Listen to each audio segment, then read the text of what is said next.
more things that happened to you on this journey that you would not have expected? Oof. I have business partners that fell out because it got too gritty for them. You know what I mean? They stuck by you and they wanted to reap the rewards, but then when they saw the red tape coming through, they just bounced. You know, so I think that's one thing you gotta um, keep your integrity number one and keep your head in the game and still keep going. For me, I would say to be able to actually register and have a political party that is focused on cannabis. We didn't think that they were gonna approve it, and then at that we didn't. We just did not know that we would be able to do the things that we've done to be able to introduce legislation and actually be at a press conference as a cannabis party speaking about a bill that we were able to co-write with a New York State senator, and then working on, as he said, we worked on a program for about 8 to 9 months with the New Jersey Cannabis Regulatory Commission, and we have the first legacy to legal program, a conditional licensing program in the state of New Jersey, the only one in the country that not only provides conditional licensing for legacy, but they're giving you up to $250,000 in grant money. So they're not starting out with debts, and they're doing business coaching and development mentoring for those that are coming into the space so that they're setting them up for success. So that's really, really important for to see a state say, okay, we're going to listen. And I always say we are community. So whenever we're at the table, our voices are being heard. So to see that happen, not knowing what that was outcome was going to be, and having the state say, okay, we're going to approve it and we're going to roll it out January 2023. That's just been amazing for us. So Did you say surprises or disappointments? Which one? Either one. Either one that you want to lead with. I mean, I'll just say generally, I've been extremely surprised on many levels. Like, I've been surprised about the lack of knowledge. I've been surprised about, like, you think you get with a corporate entity and your stuff is going to be together. They know what they're doing, and you still have to take the lead. You still have to be the one doing the things. And so it's been surprising, but something I've welcomed, because that gives me an opportunity to really dig in and learn step by step. But, it's been, y'all, I got denied my license. Like, it was devastating. I had to sue the state. I had to go through an appeal process. It was scary. People who I thought were going to support me, our social equity council, like, that's their job to support. It wasn't there. And so it was a really, really difficult time, because it was a lonely time. I didn't know what was happening. And, people just started coming out of the woodwork, saying, listen, I got you. We're going to make sure this goes forward. And so I was able to win my appeal in under 90 days. And that, like, never, ever happens. And so I was just licensed on the 1st of November. But, the whole process was just overwhelming and daunting. And it's something that, as we endeavor to be in this industry, understand this is like real business. This is like real work. This is like real, everything is real about this. Don't think that you're just gonna come in here and smoke some weed and and money's just gonna start flying around. No, that's not the way it goes. People, they make social equity laws and licenses, but they don't. Do you think the power structure has changed? Do you think all of a sudden they want us to be rich and have some power and be millionaires? No, it's the same thing. They make the laws because otherwise they would look like jerks. But they make it really, really hard for you to be successful. So just know that you can engage. It's not impossible in this industry, but it's not easy. They're not making it easy, and you got to be ready to put in the work. You got to read all your contracts. You got to know who you're like. You really have to pay attention and be on guard at all times. Yes. So, I mean, I am not new to MJ Biz, but this is new. Like, this is different than everything else. Like, if you've had the opportunity to walk the floor, you can see that this space right here just is holding a little bit of a different energy. So what do you think is the impact of MJ Biz, having a platform like this so inclusive? I didn't want to just jump. I think it's extremely important. And I think it's us also putting the responsibility on conferences like this to say community needs to be here. and to make it accessible. Everybody talks about equity, not understanding that equity is also making sure that people are included. It is very important to do things in these types of activations because people can come out, and also making sure that it's not unreachable. Sometimes these conferences, a lot of the community cannot afford, or they're not aware that they're happening. So this is the beginning of taking those appropriate steps and saying, we're going to make sure that it's inclusive, but also making sure that we're bringing the community in as well. Because when we're talking about creating pipelines, we need to make sure that they're aware of what's going on. We're educating them and we're showing them where the opportunities are while we're empowering them with the resources to actually take advantage of those opportunities. So I think this is a great step in the right direction. But yes, they need to do more. I'm just being real. They definitely need to do more. And I think that this is a step in good faith to say we're here to have that conversation and see how we can further these type of things. I walked in and I was overwhelmed. Like, there was not a lot of us. And, this is what we see continually. It's beautiful to see all of these beautiful Black and brown faces here. But you see what's happening to this industry. Like, and so we have to be paying attention. We have to be engaged. We have to be involved because it won't be left to us, but it's good that they gave us a space here to be able to talk, to be able to share our thoughts, and to be able to help you understand what's out there and what the potentials are to be prepared. Yeah, I would ditto that. I mean, just look around, right? You probably got like what 40% of all the Black and brown people are here at this section right now, right? So we need that throughout the whole conference week, right? Not just the day, not just an hour or what have you. So shout out to Hazy for putting this on, and we're gonna help you to push this further, right? You know what I mean? We're gonna push this further all week.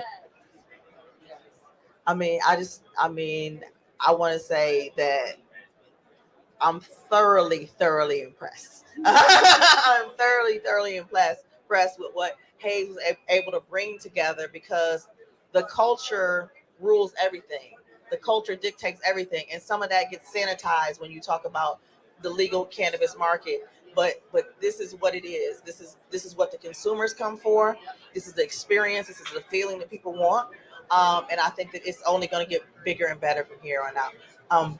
Yes. So I'm going to wrap it up from here. But can I just say, this is what the plant wants too.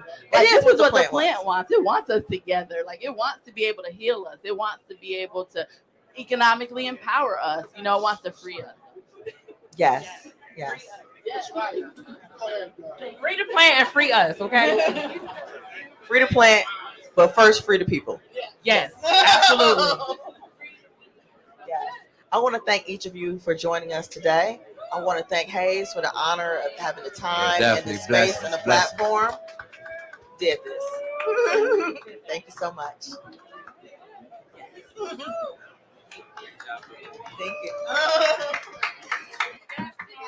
I didn't know I was moderating until like 60 seconds before you went.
Some people will say it's Photoshop. What up, though?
Mic five, check, check. Check, mic five, mic five. Test, test. Check, check, mic five. Just a little.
Checking 5 1 2, mic 5. Thank you.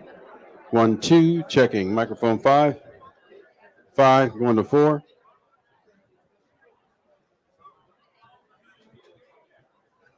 4, mic 4. Bring it down a bit. Microphone 4. Check 4. Going to 3. 3, mic 3. Moderator mic. Moderator mic. Mic 3. Check check.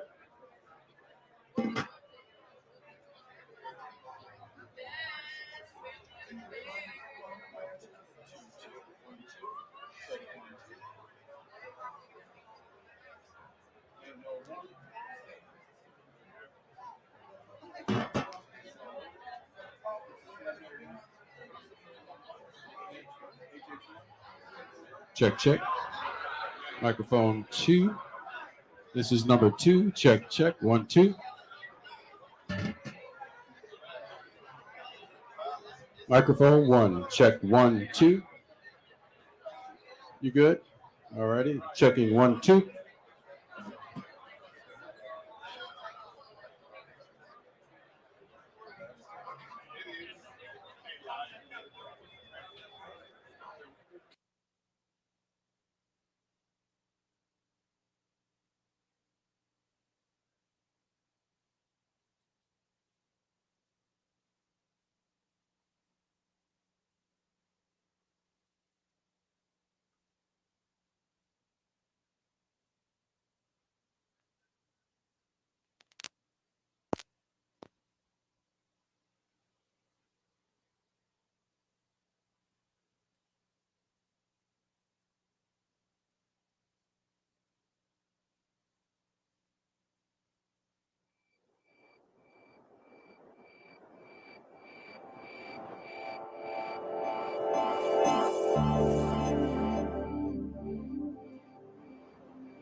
Check, check, check, check, check.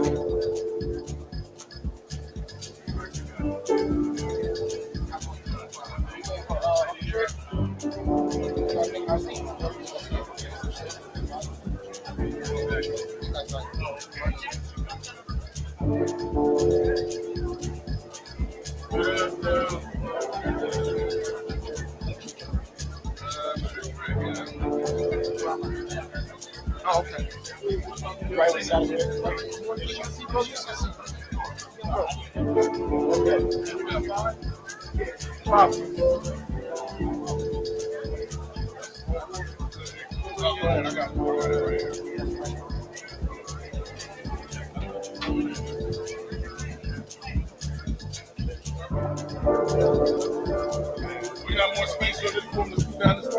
see out of here.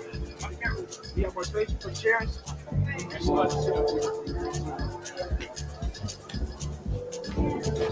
right, gentlemen, speak loud.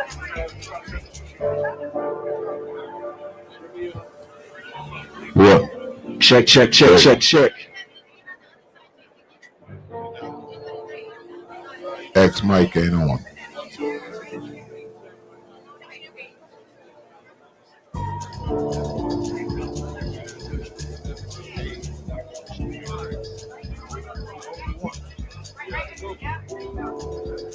My doctor as well. Yeah, that's why you got. 1 2 1 2. Yep.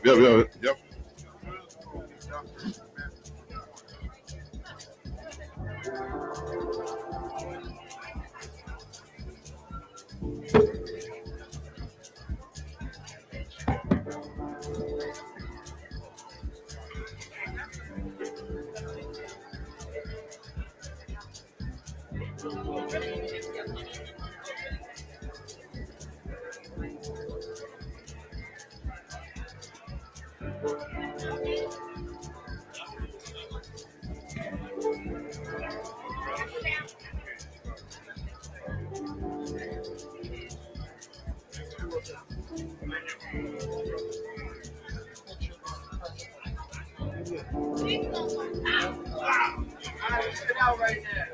Sit out. Don't vote.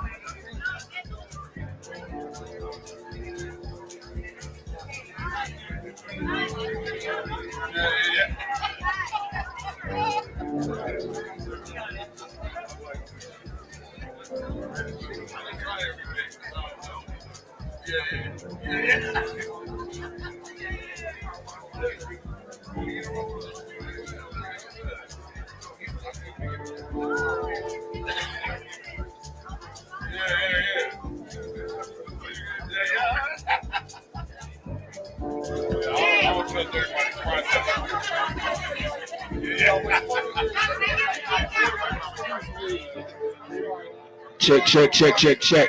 Hazy, ready when you are. Black Cannabis Magazine. We got a very, very special panel going on right now. Want to bring y'all in and introduce y'all to our speakers that we have on the panel today.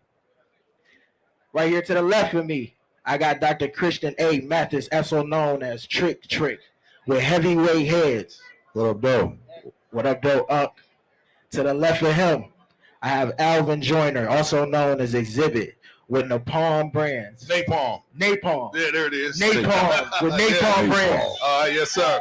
Napalm gumbo on the way. Bow, collaborations right here, right now. To the right of me, I have Reginald Noble, also known as Redman. You gonna say my name? Like, my full name, my nigga? You know, that's the beauty of He just being hit me legit. with the helmet. Yeah, word. Like, man, what? That's the beauty of it being legit now. That's right. This is good. This is a good comeback.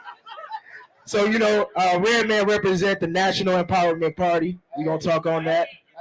And then to the right of him, I have Kareem Butler, also known as Luca Brassi, with Gumbo Brands. So let's just get right into it, man.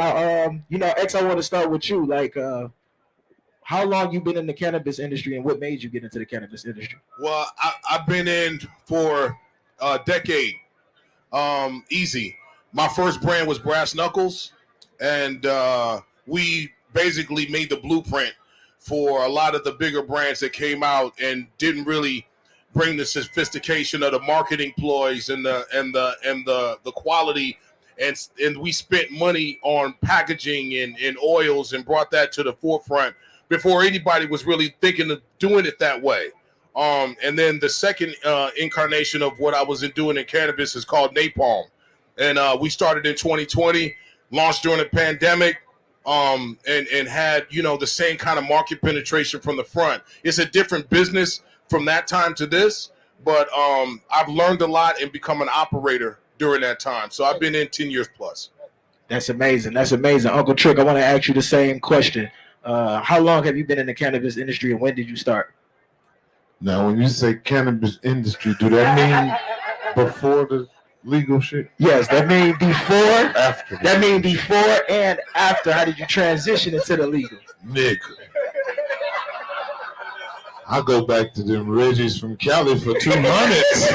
Take them back, sell them for 650, 800. You know, I go back to that Mexican brick weed, baby. You know what I'm talking about? I'm original around this motherfucker. Yeah, no, I mean, and as far as the, you know, when the markets started to switch over, you know, of course, after 9/11, that kind of crippled my whole situation because the borders was, you know, but then, so I went full-term music.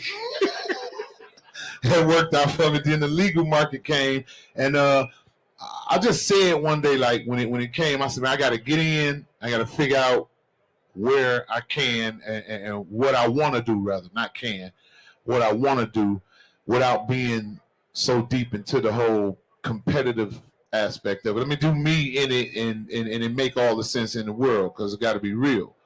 And man, one of the homies met me on a movie set. I was doing this movie called Cash Only, and the homie pulled up on me with a half a O of some OG SFV. I took that shit back to the studio. My little homie say, "Unc, if you can get some more of this shit, we can be rich." Now I'm rich. Let's go. That's amazing. Red Man, I want to ask you the same thing. I mean, you've been an advocate from your music career for over 30 years in the game, pushing the cannabis and pushing the, you know what I'm saying, the plant. How did you get started, you know what I'm saying, with cannabis, and what made you push it for so long up until the point to where now we here at BIzcon, you know, with corporates around us, and you've been pushing it, you know, since before it was even legal. At the time, it was taboo. Well, like Trick, you know, I came from the days of 2 for $5, selling 2 for $5 on the block. Yes, sir. And then I came from the days of Branson Uptown. Everybody know Branson if you're from up top. In them days, used to work with him, pumping shit from behind the counter. And like far as the rap game, like you already know, like it's been 25 to 30 years I've been in the rap game, putting this cannabis plant on the front line Yes, with me, Snoop, Method Man, and Be Real and Exhibit. And for people out there don't know, like we lost endorsements. We was not able to do and deal with certain companies because of what we represented, and that was the cannabis plant. Like in the early 90s, Big Facts, you might as well say cannabis was crack. Like Big Facts, they didn't understand it, and I came from that era of not compromising my brand or anything and not putting the cannabis plant down just for a bag. I always put the plant first, and I'm still here representing it behind the cannabis industry in a political form. Absolutely. Yes, sir. Yes, sir. Absolutely. Gumbo, I want to ask you the same thing. When did you get started into the cannabis industry, and how did you make that transition?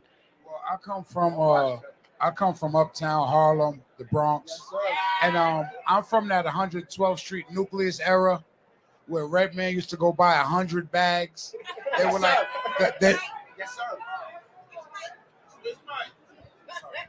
So I come from that era, nucleus. I was one of the first people to bring Purple Haze to New York City via Miami, from the way of Miami, and they called it Crippy back then. Yes, sir. So I introduced the world to Purple Haze, Cameron days, Dipset, the Purple Haze era, and here I am now with Gumbo. That's amazing. That's amazing. Let me bring it back to you, X. How has cannabis impacted your life, and how do you feel like it impacted your community? It changed my life. Being a cannabis operator has changed my life indeed. You know, entertainment is a whole different beast. I think we all have heard good things, bad things about what entertainment does as far as, you know, compensation and as far as being in control of your situation. And so that is true to my circumstances. But I tell you, the first 3 years of being a cannabis operator, I was able to make more for my people and my team and my family around me in 3 years than I did my entire career as an entertainer. And I'm talking about film, TV, music, everything put together.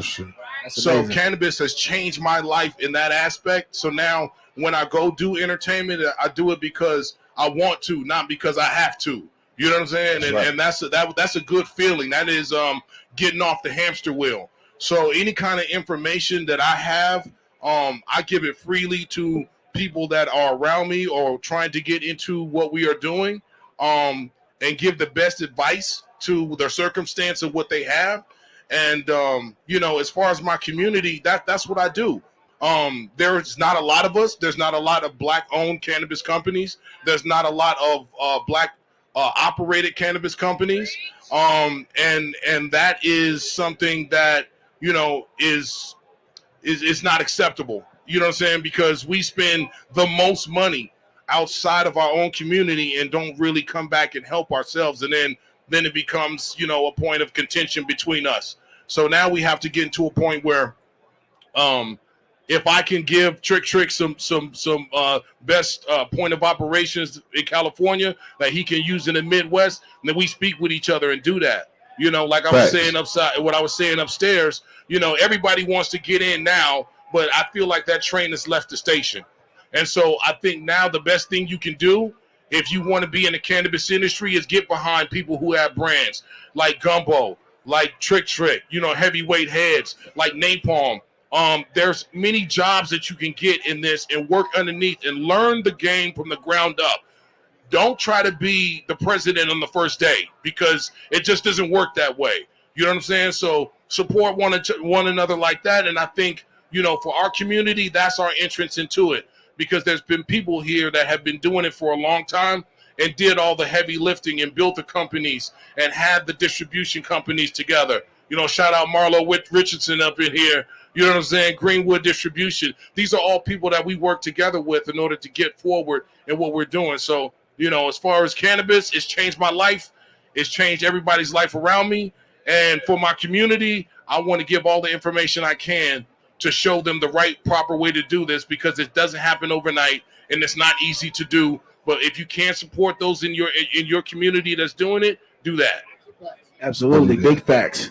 Uncle Trick, I want to ask you the same question. How did you start using cannabis, and how do you feel like it impacted your life and your community around you? Because I know you got different partnerships in Michigan as well. I got a story about how I started using cannabis with DJ Thriller. Let's hear it. I know the shit we were not, but let me just tell you, it was a situation where if I hadn't have hit that weed, I wouldn't be here, because I was going to make a very awful decision. That's deep. And it just bam, I gave it a shot, because I was against it when I thought, like a lot of other people, when it was illegal, that it was a dangerous drug, and I was taught never use drugs. So it was like I shied away from it. I used to talk shit to my brothers when they used to smoke weed, like, y'all gonna be stupid. How do you feel about it now? I tell them I apologize all the time, buy them cars and shit. Because it changed my life so much that, it literally has, like, now I'm Papa now, I can do so much more. And I'm opening a school now, what I'm saying, and using amazing. My resources. That's amazing. Let's give it up for that. I'm using my resources to teach young people about everything that I know how to do. I'm a jack of all trades, master of many. So, I'm gonna upload, and get these youngsters the resources they need. Because like I said earlier, I don't mind the devil workshop. So when kids ain't got nothing to do, they don't have the resources that they need to become greater at what they, maximize their full potential. Well, that's what, heavyweight heads, that's what we do. We put our pennies together and we go, let's do this for them. And it's a prime focus, Whereas before, I don't know how much thought. I mean, I've always been about my community, but I don't know how much thought or belief I had in myself that I would even be able to open it. My name is Dr. Christian Anthony Mathis now. This is post-cannabis. So, yeah, cannabis changed my life tremendously. Like, everything about the enlightened, Dr. Mathis is I can definitely go back to the plant, to the herb.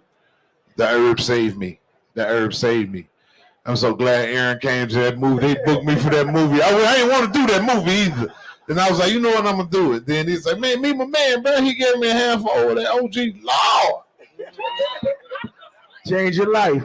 Yes, sir. So talk to us a little about the heavyweight heads. Heavyweight head is the best bag blowing in Michigan. Period, hands down. I ain't really gotta even dispute it like that. I'm telling you, I done tested, tried, been all over the country, searched high and low. I ain't seen nothing that can touch it. I put my name on it. You see Trick OG, the best bag blowing. If I'm lying, I'm flying. Cause you go to Michigan right now, go to any dispensary or pull up, call me. Meet me at the studio and you can smoke some Trick OG with me. If that ain't the best weed you ever smoked, then you ain't got to pay me for it. So what is your passion? What is your passion and your beliefs as far as the quality of flower? Obviously, you know, in the cannabis industry is oversaturated with flower. So what is your perspective on the quality of the flower and how we, you know, breed this plant? It's like rap, you know, like I said earlier, everybody can rap. Anybody, my grandbabies can rap, but, you know, are you X, are you Redman, are you M, Trick, Big, the best who've, you know, not just the marketing behind them, but the gifts that they possess. Like, and when it comes to cannabis, there's difference between cultivator and a goddamn weed grower. Like, it's like a beat maker versus a producer. You know what I mean? Anybody can put up a light and grow 12 plants or whatever. And a lot of people really believe because it fucking grew, then you got plants that you done did it. And it's like, no, bro, you have no flavor. This tastes like basement laundry and what did you fertilize this with? Did the dog pee down here? What the fuck is this, dog? I mean, it's a lot of that, you know what I mean? And you look at how that damaged the cannabis industry. In some markets, pounds is $600, you know, and it's like we go from $4,200 to $600. I mean, like X say, only the brands will survive, but what makes a brand? A phenomenal product. You have to have a phenomenal product, and that comes with dealing with cultivators and dealing with the scientists, the scientists that sit there and actually understand the whole science, because I don't understand it all, but the people in our businesses, our offices do. And it's about the culture and giving a fuck about what you produce in here, because this is medicine. It all boils down to the herb. The people have to be satisfied with the herb. The herb have to work for them. The medicine has to work for them. It's not about the money is an added bonus, bro. It's about the this should save my life, so I'm like a living witness. Let's give it up for that. Let's give it up for that. Most definitely. Yeah. Most definitely. So, and it come from having a superb product in my possession. I got blessed. You know what I mean? And I met somebody who had that deal, and it was just like, yes, this is it. If it's going to be a run on a business, yes, we might as well take advantage. But the bottom line is to create a phenomenal product that the customer will enjoy and continue to come back in. That's absolutely right. That's absolutely right. And Gumbo, so picking up on Uncle Trick, with you speaking on brands, Gumbo, how did you transition, you know, from the street credibility that Gumbo had to where you are now? Speak on some of the partnerships that, you know what I'm saying, you have looking forward to. Well, first and foremost, I would like to thank everyone for presenting my wife and I with this platform, because I believe with great power becomes greater responsibility. So what Gumbo does at Gumbo, we empower our people, our Black and our brown and our Latino people. So, you know, for us to be wealthy and, like Uncle Trick said, rich and multi, whatever, that's cool, but we're giving back to our people. So at Gumbo, we have over 50 different franchisees that came under us to the brand. So the brand is just so open and organic. And like you said, we never compromised our flower. We've been in the game for the last going on 4 years, but the first 2 years we surpassed everybody because we never put shit in the bag and gave it to you. See, when you smoke Gumbo, it's pleasant. Everyone, oh my God, it's candy. We love you. Oh, Gumbo. See, like you said, anywhere you go, everybody came. We had a little thing last night, a little turnout. The brother smoked it, and he just came. He said, "Yo, this is different." So that's what Gumbo is providing. You know, we're here to change the trajectory for like I said, our Black and Latino people. And Alexis and I are the first Black couple, husband and wife, that own our company. Let's give it up for that. Let's give it up for that. No sellout shit. You know, we just got the biggest deal with cookies. We're very elated. The tour bus is outside with Gumbo on the side of it. And, you know, this is what Gumbo is for us. Everybody of different ethnicity, all in one pot. and we stir it real slow. That's I right. love that. I love that. I love that. So speaking of brands, Redman, I want to bring it over to you. You haven't started your brand yet. So you started the National Empowerment Party. United Empowerment Party. Listen, United I'm Empowerment gonna just Party. cut to the chase. Listen, I've been asked to endorse plenty of brands and get a bag off of endorsing. I've been asked to grow, to put my name and white labeled. I don't want to do that. If I'm gonna do a strain, I'm gonna grow it from the ground and I'm gonna watch it grow and I'm gonna put in the time. And it's like 4 to 5 years to really get a good strain of your own out the ground. So until I do that, y'all never seen my name on a strain. Y'all never seen my name on a vape pen. Y'all never seen my name nowhere, because God was saving this purpose for me to be behind the scenes of the cannabis industry. And I'm part of the United Empowerment Party, FEC approved, meaning we could put someone in the president's chair one day. We're writing bills for states. We're doing big business. You're not going to find my name on no products right now. I haven't made one dime from the cannabis industry, not 1 quarter, only when I was selling it on the block. As far as now having a brand, I have not made 1 coin. I have spent my money being at functions like this so I could talk to people about what's going on and how we need to embrace, to unite, to have a better cannabis industry. Like, for example, me and my sis, who is the president right here of Culture, is the president of the United Empowerment Party, and we just passed the bill for New Jersey, the first one of its kind in America, the Technical Assistance Program. All right? And that's right. And that's right. And we're giving conditional licensing to legacy operators in our state. You know, we're not just giving them a license so they can fail. That's what they're doing. They want to just say, oh, social equity. Social equity is the welfare word of the cannabis industry. Fuck that. We're equity empowering. That's what it's about. Absolutely, and absolutely. We're the first state, New Jersey, where I'm from, my nigga, like big facts. We're the first to initiate a program of this magnitude that's going to help our hustlers off the street to get a license, and not only get a license but sustain it, and then educate them about, and then also it. educate them and teach them about what they're doing. Because just to piggyback on what he's saying, not to cut you off, Fred, they keep saying license, license, license. Okay, all right, a liquor store license. Okay, that's right. I want to be this Ace of Spades at a liquor store. I'm not trying to be the liquor store. So know what you're doing. Educate yourself. So that's what we're here to do. And not only that, my brother, not only are we giving conditional licensing out, we also have grants up to 250 grand that we are initiating to these legacies so they can run their own business. And what we're about, the United Empowerment Party is about, is holding these politicians accountable. If they say they're going to do something for the cannabis industry, they're going to fucking do it. And we're going to make sure they do it. That's right. Y'all can join in. Please help us put paint where it ain't.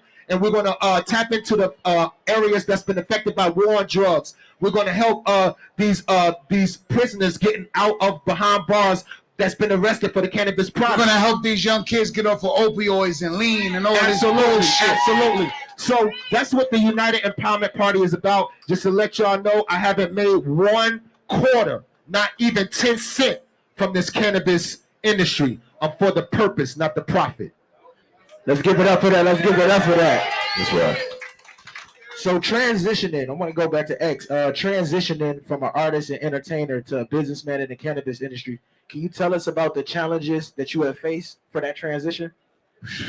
There's a lot of challenges in this industry. Speaking from the traditional market into the legal market. If you're not an operator and you don't understand that you can lose your business with having the wrong people employed by you. You can lose your business by not understanding what the market is wanting. It starts with the plan. It starts with the plan. That is the most important thing. But if you don't have things that are behind you, like the people that run and operate your business with you, you could lose a lot. So understanding the margins, understanding what distribution means, understanding what being vertically integrated, being a multi-state operator, these are not things that you just, read in a book or in a blog or watch a podcast and think you understand it. There is a lot of moving parts.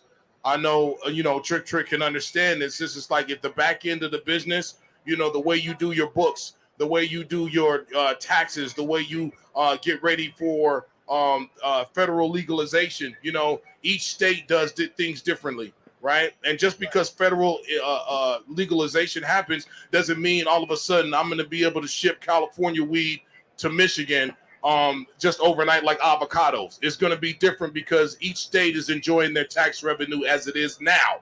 So if you're not going to be able to come in and all of a sudden like, oh, it's legal now, so we can just put it in gas stations. There's going to be a lot of growing, and a lot of things that are going to happen for legalization of cannabis. But right now it's the wild, wild west. People are losing their shirts because you think you can throw money around the cannabis industry, and it is about relationships. It is about the culture of cannabis, and it is not something that you can just slap a sticker on just because, we've seen Justin Bieber try to put out weed. We know he don't smoke. You know what I'm saying? Like we see a lot of artists doing a lot of things that pouring a lot of money into this, but this ain't for everybody. No. So no disrespect to nobody, but I don't see Puff Daddy selling weed. Thank you. I see Gumbo selling weed. Yeah, that's what Gumbo does. Yeah, I'm just being real. I think it's important to understand that this is a business. And just like when we just started making records, when I was a kid, I just started making records. I just wanted to make records. I didn't understand the energy of the music business. It's two words, not just one. So I didn't really wrap my head around what the business was when I was a kid. But now going into cannabis, I know every aspect of what makes my business or breaks my business. I know every single thing from the ground up, from the person that turns on the lights in the distro in the morning to the people that actually go into the stores, the representatives, the brand ambassadors, the people that really like the bud tenders. If you don't know every aspect of this business, there's a lot that you can fumble the ball on, and every step is important. So if you're not paying attention to that, if you think it's just going to be fun or think this is something that's easy, no, we get up early, we go to bed late, and we do it all again every day. That's what running this business is all about. So if the challenges are there, but it is not impossible. You don't hire the homies to do this. You hire qualified people in order to run your business because you inspect what you expect, and it's all about relationships. Like, for example, there was things that I really sucked at for napalm. Because I did it all myself. I was trying to be self-distributed. I was trying to you perfected it. You know what I'm saying? No, I did not perfect it. What I did is I went and got people that actually knew what the fuck they were doing. Got it. So, you know what I'm saying? So right now, Napalm is underneath the umbrella of a bigger brand. That now we partner with Buddies. Buddies is a multi-state operator. The gentleman, Michael Cook, and his wife are here today. They really have stepped behind what we've been doing and took every aspect of everything that I wasn't good at and perfected that. So now they manufacture all of our stuff. You know what I'm saying? We're in multi-state operations that now we are stronger together because it's those relationships. Don't try to do it all yourself. Use the people around you that want to do good business with you and bring them and make them stronger. So that's what we're doing here. That's amazing. Speaking on those different partnerships and relationships, how did you build your partnerships and how did you get those relationships? There's a lot of bullshit out here. There's a lot of bullshit people. There's a lot of bullshit that when it comes to what they can do, how they can do it. Oh man, I grow the best shit. You know what I'm saying? Like, oh, my shit is testing at this, but you only got 2 plants. You only got 1 room. How we gonna expand? You know what I'm saying? It's like there's a lot of people that talk big but don't deliver. So you have to inspect what you expect. You have to go out. You have to put eyes on it. You have to see why, you know what I'm saying? If they're coming to you, what are you getting from me that you don't have already in motion? You know what I'm saying? Like, you got to find the common ground. And most of the time, it's just people just trying to just get shit going. You know what I'm saying? But there are some good people out here. That, it's slim, but there are good people that be about what they're talking about. And if you go out and you got to do the legwork, you can't just take people on face value. It may look good on paper, but you got to go see it. I've had people say, look, man, I got this grow. We got a 50,000, foot facility, and I go in there, there's no plants in there.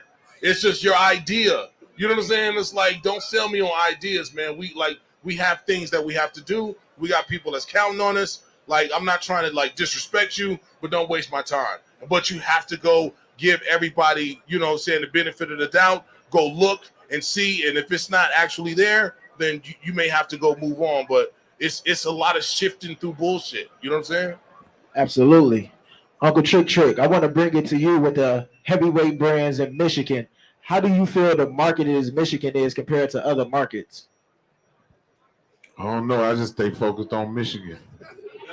I just, I know California get hella overtaxed, and I even though we have our product in the cookie stores in California, it's like, Jesus Christ, they robbing these people, man. So, as far as Michigan is concerned, the climate change like the dope game. You got to go with the flow. You got a good product, yeah, and then Rolls Royce don't argue with who ain't got it. You dig? They don't care about who ain't got it. I ain't. When it comes to that, that's that. So that's gonna be that. And if you want that, you gotta buy that. If you can't afford that, that ain't for you. And that's you elevate. You move. You go with the flow. You move with and you got it. You got it. There's a lot of people close that. We got some people that had grow shops. They lose 90% of their customers. People shutting their grows down. It don't add up. I ain't going nowhere. That's right. Heavyweight is in the building. Way heads, baby. Gumbo, tell us about in New York. They about to get ready to distribute some of the licenses for the dispensary. Yes. How is that market, and what do you expect, moving forward in the New York market now that cannabis is legal down there? Well, I just expect to keep pushing the brand, keep pushing Gumbo, and I already know what it's going to take me. Look where it took me in the last couple of years. I'm sitting here with y'all, so Facts. You did. Just keep working, keep pushing. I'm like the Energizer Bunny. I don't sleep. I just work. Me and my wife. If I go to sleep and I wake up, she's on the phone working. So that's what we about. Empowering our black people, and just keep pushing Gumbo. That's dope. Rare Man, I want to ask you, what is some advice you would give people that's trying to look to get into the cannabis industry? The advice I can give you is think outside the box. Everyone wants to get a dispensary. Everyone wants to sell flower. But there's so many occupations to this cannabis industry you can tap into. And you got to think outside the box. Look at hemp. I advise y'all to investigate hemp, okay? Everyone thinks that running a dispensary, you're going to get the bag, and it's not, just like X said earlier. It comes with different technical learning abilities you have to do to keep an actionable facility like his. Think outside the box, y'all. Don't just run and try to get a license. Fuck getting a dispensary license. Get a delivery license. It's so many other jobs to this cannabis industry that you can do. But just because a lot of people has been misinformed about the cannabis industry, that it's all about selling flower and getting a dispensary. That's why you see the Puff Daddies and the Jay-Z's, and you're going to see they're going to horribly fail because their financial team is not alerting them about the real problems of this industry. You got to be connected with everything you do. Big facts. You gotta do the footwork. You just can't jump in any occupation and just say, I'm gonna make it. Just like no one can just jump in a rap game and say, I'm gonna be a rapper and succeed. Maybe nowadays because these new niggas can jump on and they can just but when it comes to a platform like this with this magnitude, you have to do the groundwork. You have to do your research. And I can tell you right now, thank you, Hazy, for having this kind of platform for us to talk to and educate people. You have to research and look into other deals that's going on with this cannabis industry. And there's so many other windows. Cannabinoids. Hold up, my nigga. Hold up. There's so many other windows besides selling flower that you can do and make a profit and create generational wealth. I advise you to think outside the box and investigate hemp. Remember, I told you that. Yeah, man. There's. I want to add on to that because there's a lot of brilliant minds in front of us right now, and people watching this thing online. Right now, one of the biggest issues that cannabis has is banking. The banks don't want our money.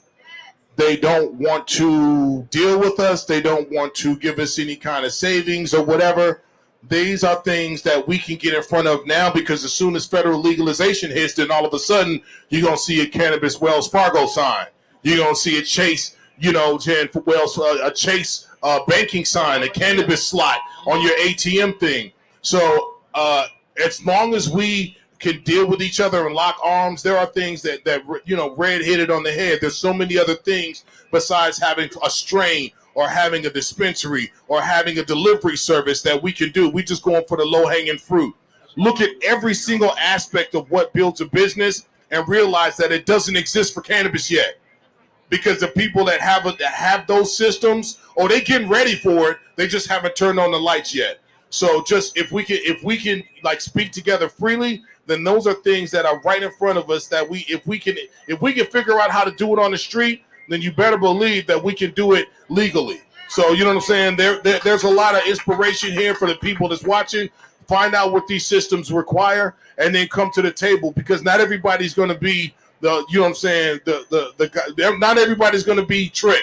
Not everybody's going to be Burner. Not everybody's going to be Gumbo. You know what I'm saying? Like these are things that we can get in front of and be part of right now. So I applaud what Red was saying about that. And don't get me wrong, bro. Like, one day I will have my name on a brand that will sustain, that people can trust.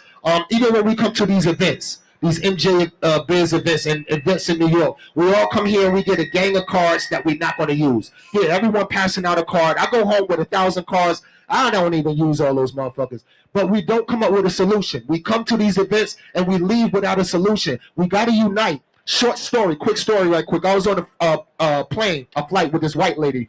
No offense to my white people in the building, but I was on a plane with this white lady, right? And she was acquiring while a lot of people was talking to me, and I told her what I did. And I told her I was going to a cannabis. This was over 15 years ago, my nigga.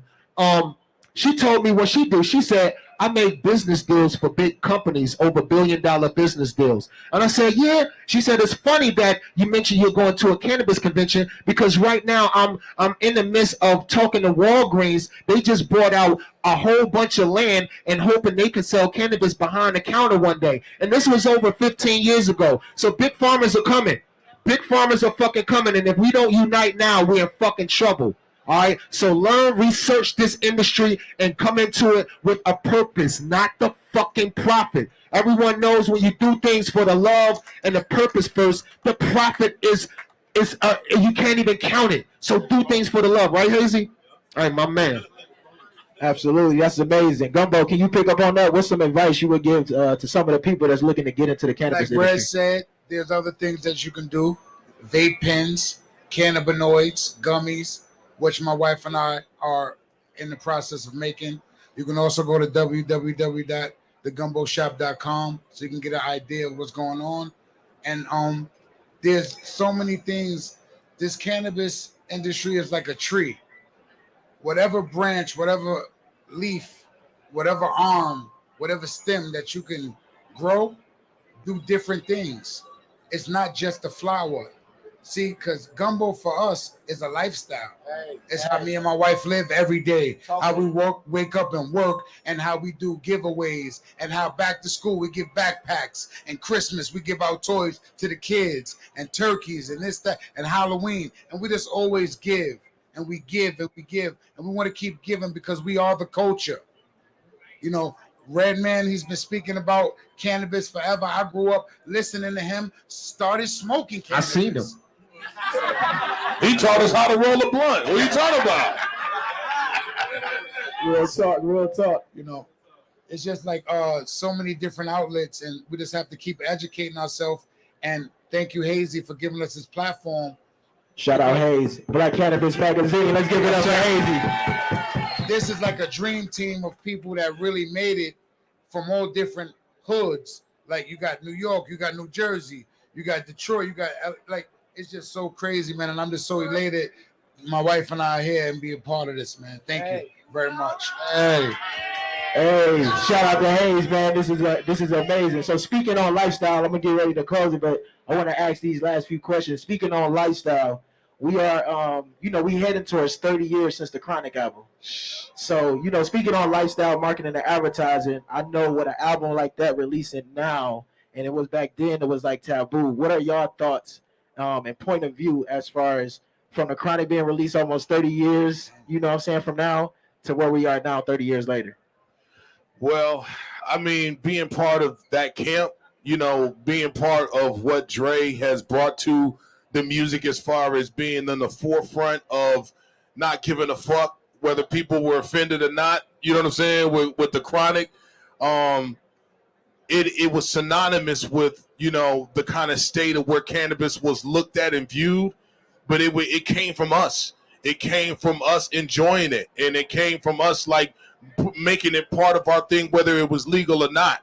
So it's funny coming into 2022, you know what I'm saying, and seeing where cannabis is now celebrated, and it's still people that have been in prison for this, and still in prison for doing what other companies are making damn near $1 billion off of right now. So that's something that needs to be brought to the forefront. But as far as where it started, when we was putting them albums out, smoke it was only two things you could say about weed. It was stress or chronic. Right. You know what I'm saying? There wasn't all these fucking fancy names and fancy strains and all these, I got gelato mixed with berry crust. I don't know, but like none of that stuff existed. So the Chronic is kind of like it was in an infancy style stage, but now seeing where it's blossomed to, we put out the Chronic 2001, and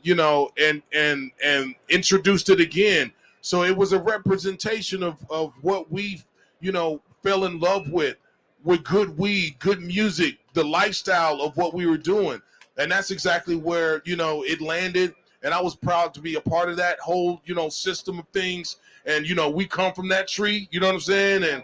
And it's funny because it grows, you know what I'm saying? They say money don't grow on trees, but on that one it did, you know what I'm saying? Absolutely, and absolutely. That's what Dre did for us with the Chronic album.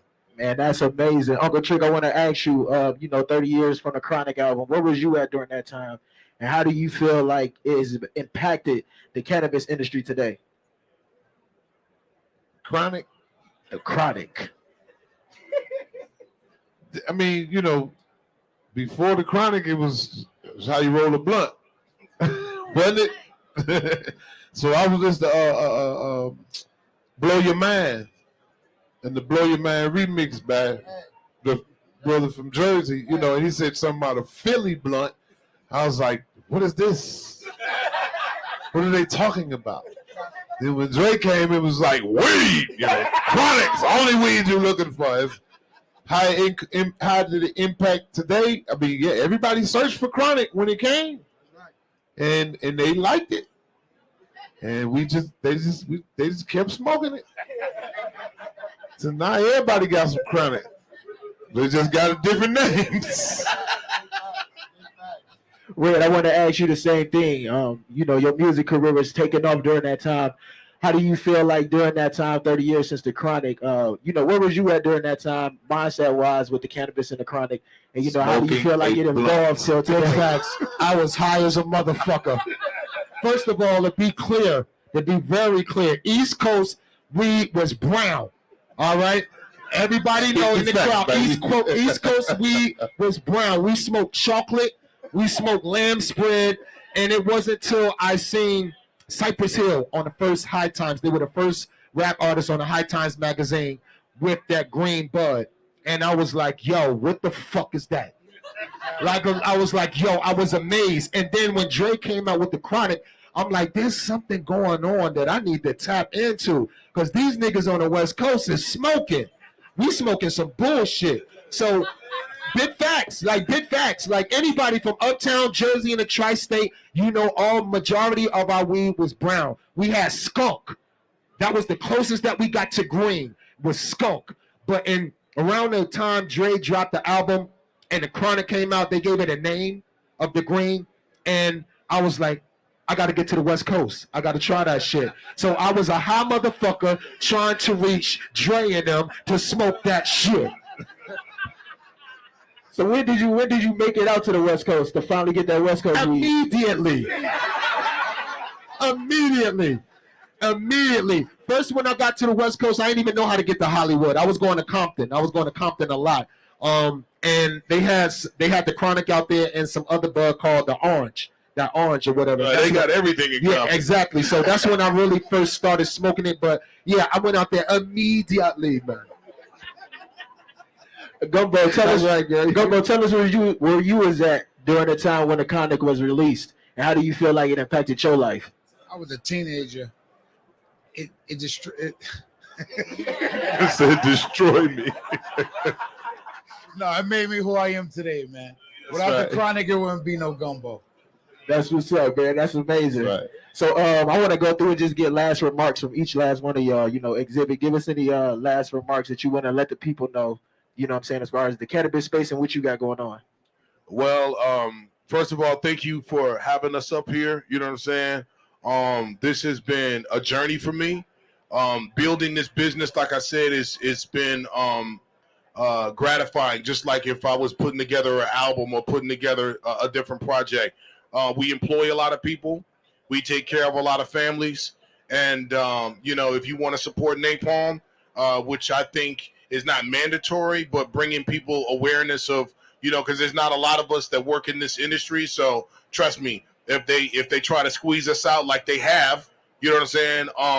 Then it's important to know who's around you, know what you're buying, not just because of the importance of what you want to smoke, but know who's supporting you also on this side of the fence. These are things that aren't publicized, but I'm not the person to get in front of. Like, I don't want to, like in the 90s, everybody was like, everybody presents. You know what I'm saying? Everybody presents. They wanted to be in front of everything, but I choose to let the brand be the star, and people don't know that I owned it. Like my first brand, Brass Knuckles, people didn't know that I owned it or created it with my other business partners until they knew. So, right now it's different. It's different. Especially our hip hop brothers and sisters. It's not like alcohol. It's not like clothing. Cannabis has to work because it's a medicine.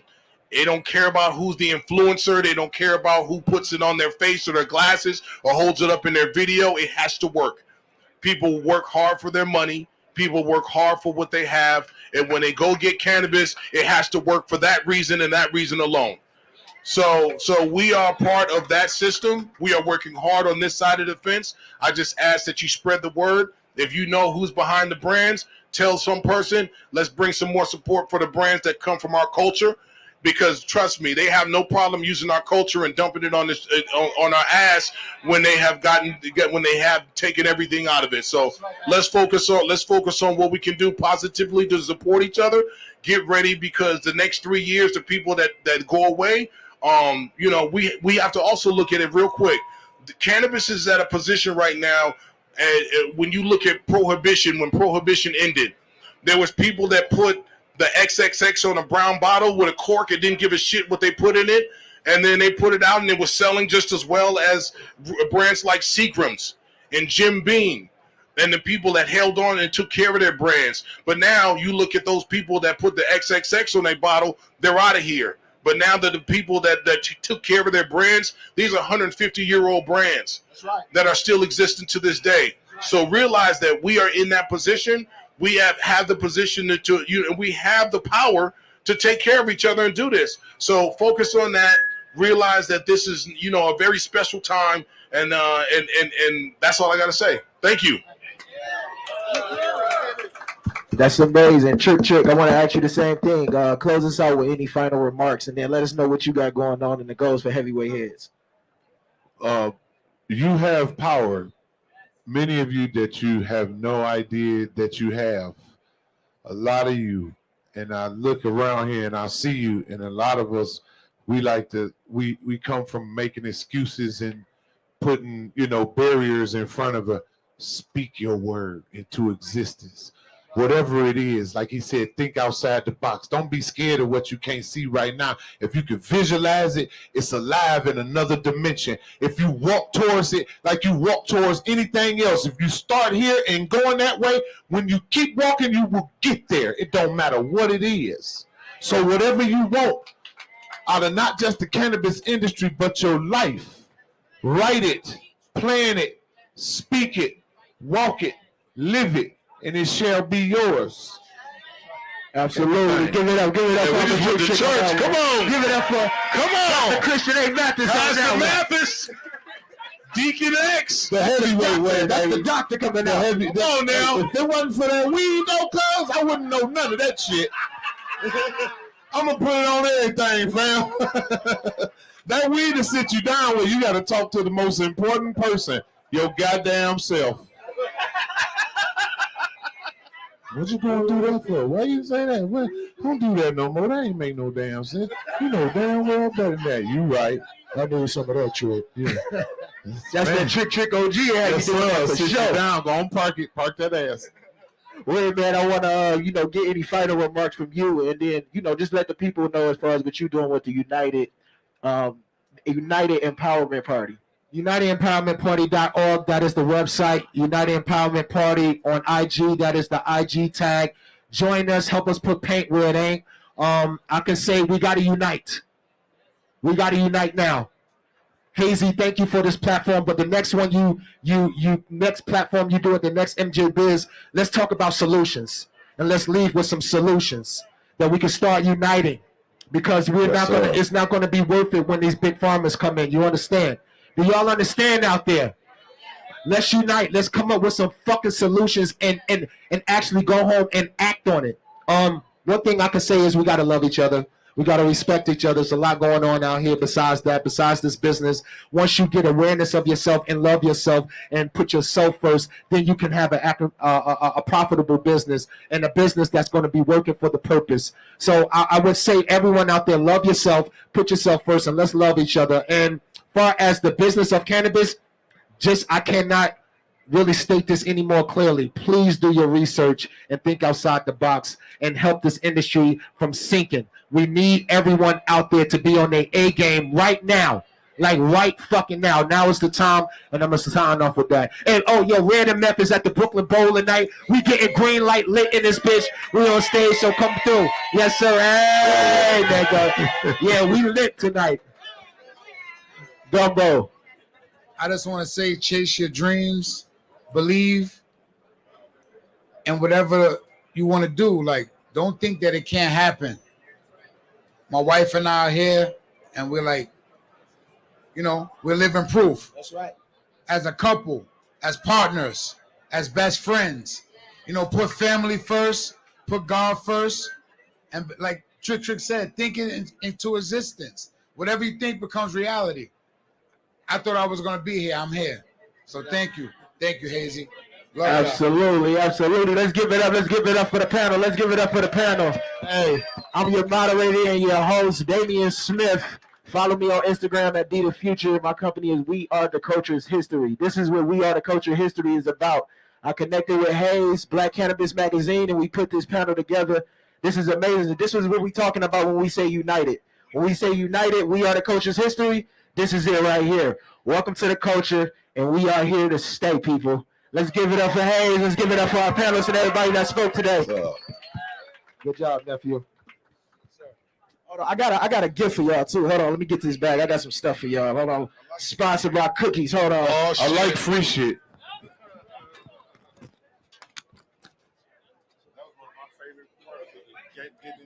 Yeah.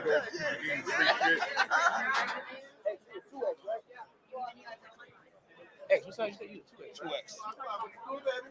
Yo. On the favors on me. I love it. Black love is everything. Okay, so I got some stuff.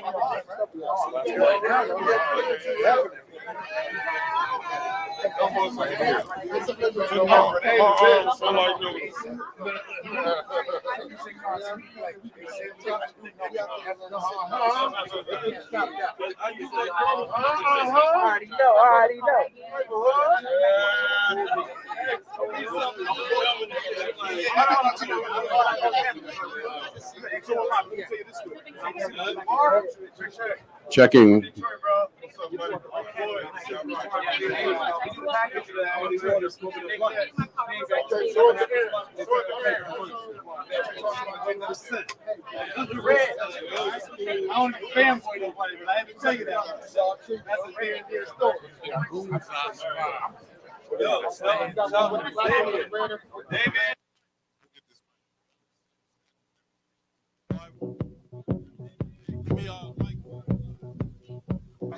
Mike 5 is live. Here you go. Yo. Everybody, don't go anywhere. The next panel is getting ready to start. So, stick around. Where J Mills at?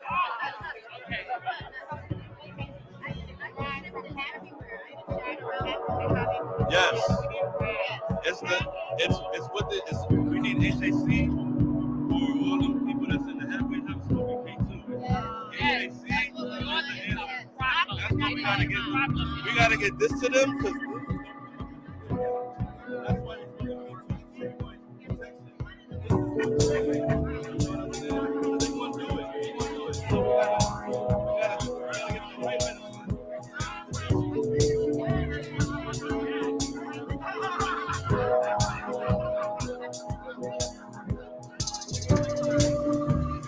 sorry.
leaving?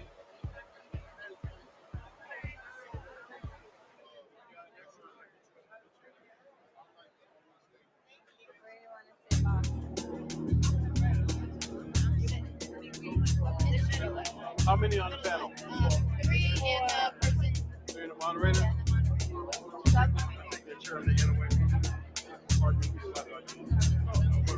It's a small space.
taste my lemonade.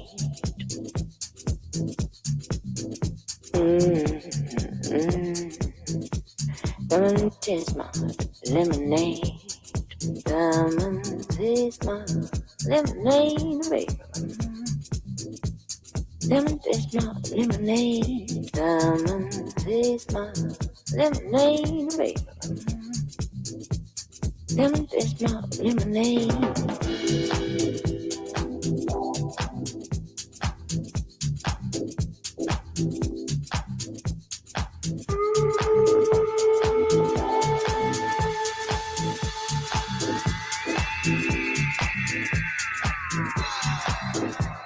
Oh, come and taste my lemonade.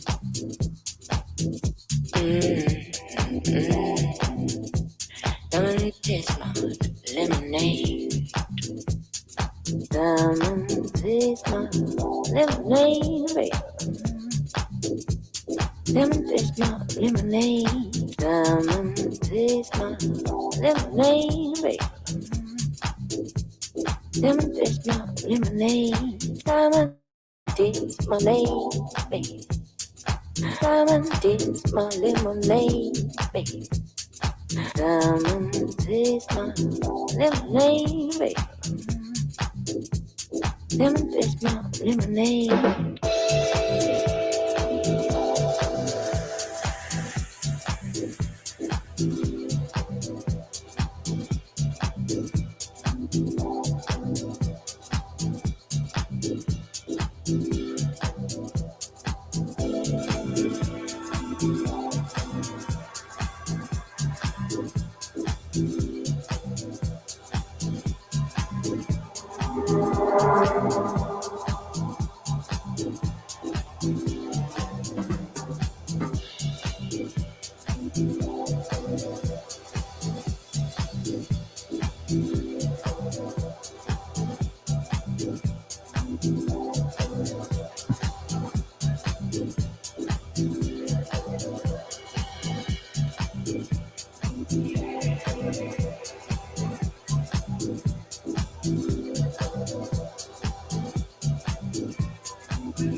Is it oh, nice. You.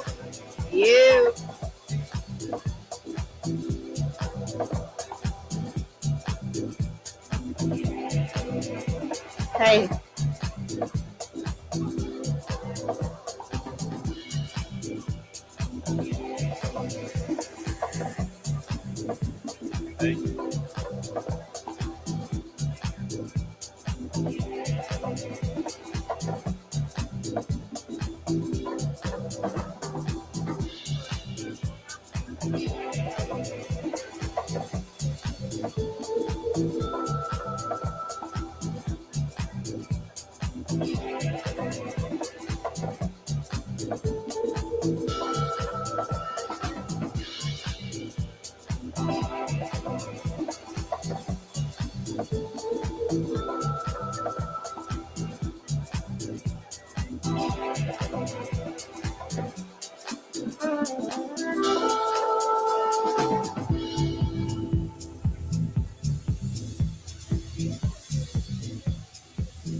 Come and taste my lemonade.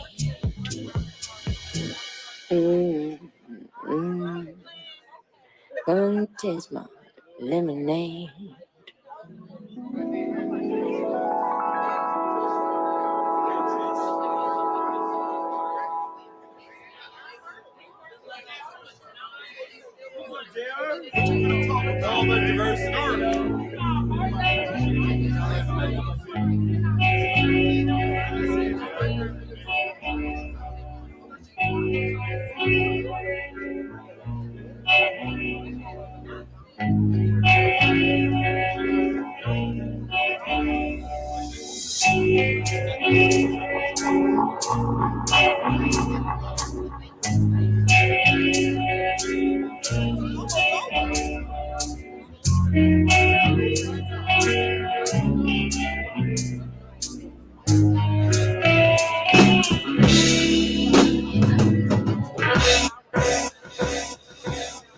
ahead.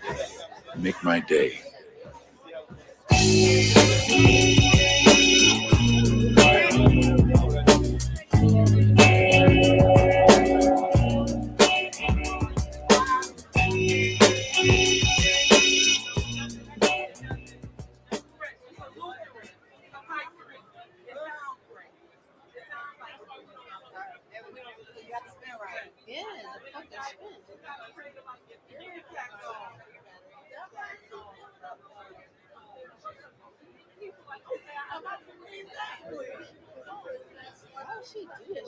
What are we doing? So we don't have the moderator. We're just talking. No, he's the moderator. I got the questions. Let's rock and roll. Mic check, mic check. 1 2 1 2. How's it going, y'all? My name is Juan Aguirre. I'm a registered nurse and dispensary license owner in Chicago, and the moderator today with two amazing women, Celeste Rodriguez from Acre 41, a vertically integrated licensee, and Alex Major from Gumbo Brands, Miss Gumbo, with me today. And again, can we get a round of applause for Hayes? I don't know where he's at right now, but thank you so much, Hayes, for putting on this panel. So let's get right into it. And this panel discussion, we're waiting for one individual to join us. Give us 1 second. You want to move this way? We got a seat. Here, take this one. I'll stand.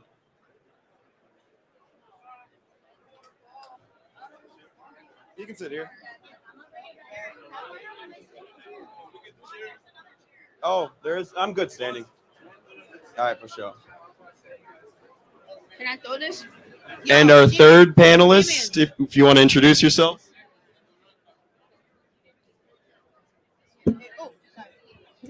My name is Tammy, also known as the Cannabis Cutie. I'm a cannabis educator in the space, also a consultant, speaker on talent personality, an educator and advocate. Thank you so much for joining us. And let's get right into it. There's been a lot of discussion and allegations of political corruption in terms of cannabis licensing. Some claiming that large corporations act in a manner that is cartel-like. What are your experiences if you've applied in states and operated with social equity programs and corruption? Corruption lies high when it comes down to social equity programs throughout any state that you're in. I live in Arizona. We have a social equity program there, and it was horrible. I actually ended up suing the Department of Health Services as well as the governor behind the social equity program. Us at Acre 41. Didn't help any, and the only reason why it didn't help because the corruption level goes up so high. There's so much money that's being paid and paid and paid because it's a cash flow industry, and the money is there that people are selling their soul. Arizona, there was 26 licenses that were awarded. Of those 26 licenses, there were only actually 3 licenses that went to true social equity applicants. And what that means is they received over how many? 6,000 numbers. 6,000 applications. And then we only actually got, what happened was the MSOs came through and they applied for multiple ones, 300 and something from one applicant. And the state actually made the regulation that said you can only apply one time, and they were blatant with it. That was a disrespect with it. They didn't try to hide it under different entities or LLCs. All they basically did was gave a number ABC1 through ABC 300 and something. They were that bold with it and got away with it. Another sad part about it, one of the people that we actually sat down with to help create the rules for social equity program, they were actually a lawyer at one point in time. Now they actually sit on the a judge on the appellate court, 9th district. So I mean, the corruption goes up high, and it goes through multiple states. Illinois is another state. We apply for licenses out there, and since 2019, we've had to come legal battles. So unfortunately, when it comes down to social equity program, they don't take the time to create the rules that actually empower and assist the people that live in these disproportionately affected neighborhoods. Thank you for sharing. Anybody else want to chip in on the... I mean, corruption is going to run high. There's a lot of people that don't like when handouts are given. So the fact that there are licenses set aside for social equity applicants, people don't like that. So predatory practices are executed. In LA, you would have people going around looking for a social equity applicant to engage them with the financing. And then in 5 years, they would only be employees of said company that they had rights to. So it's going to be predatory. There are people who don't play fair. We've known this since the existence of this nation. I grew up in Oklahoma where we learned about the land run, and the Sooners were literally people who cheated because they felt like, well, we should have more of an advantage. So it's something that is prevalent. It's not going to stop. And it's just kind of something that we have to really figure out how to check legislatively, and for there to be penalties for people who are just knowingly going and taking advantage of people who don't have the training, understanding, or the lawyers or the finances to make sure that they're not making this kind of mistake. And also, I'll chime in. I know that in the state of New York, they are giving licenses to people that have had cannabis crimes and are coming out of prison that have been in prison for cannabis crimes.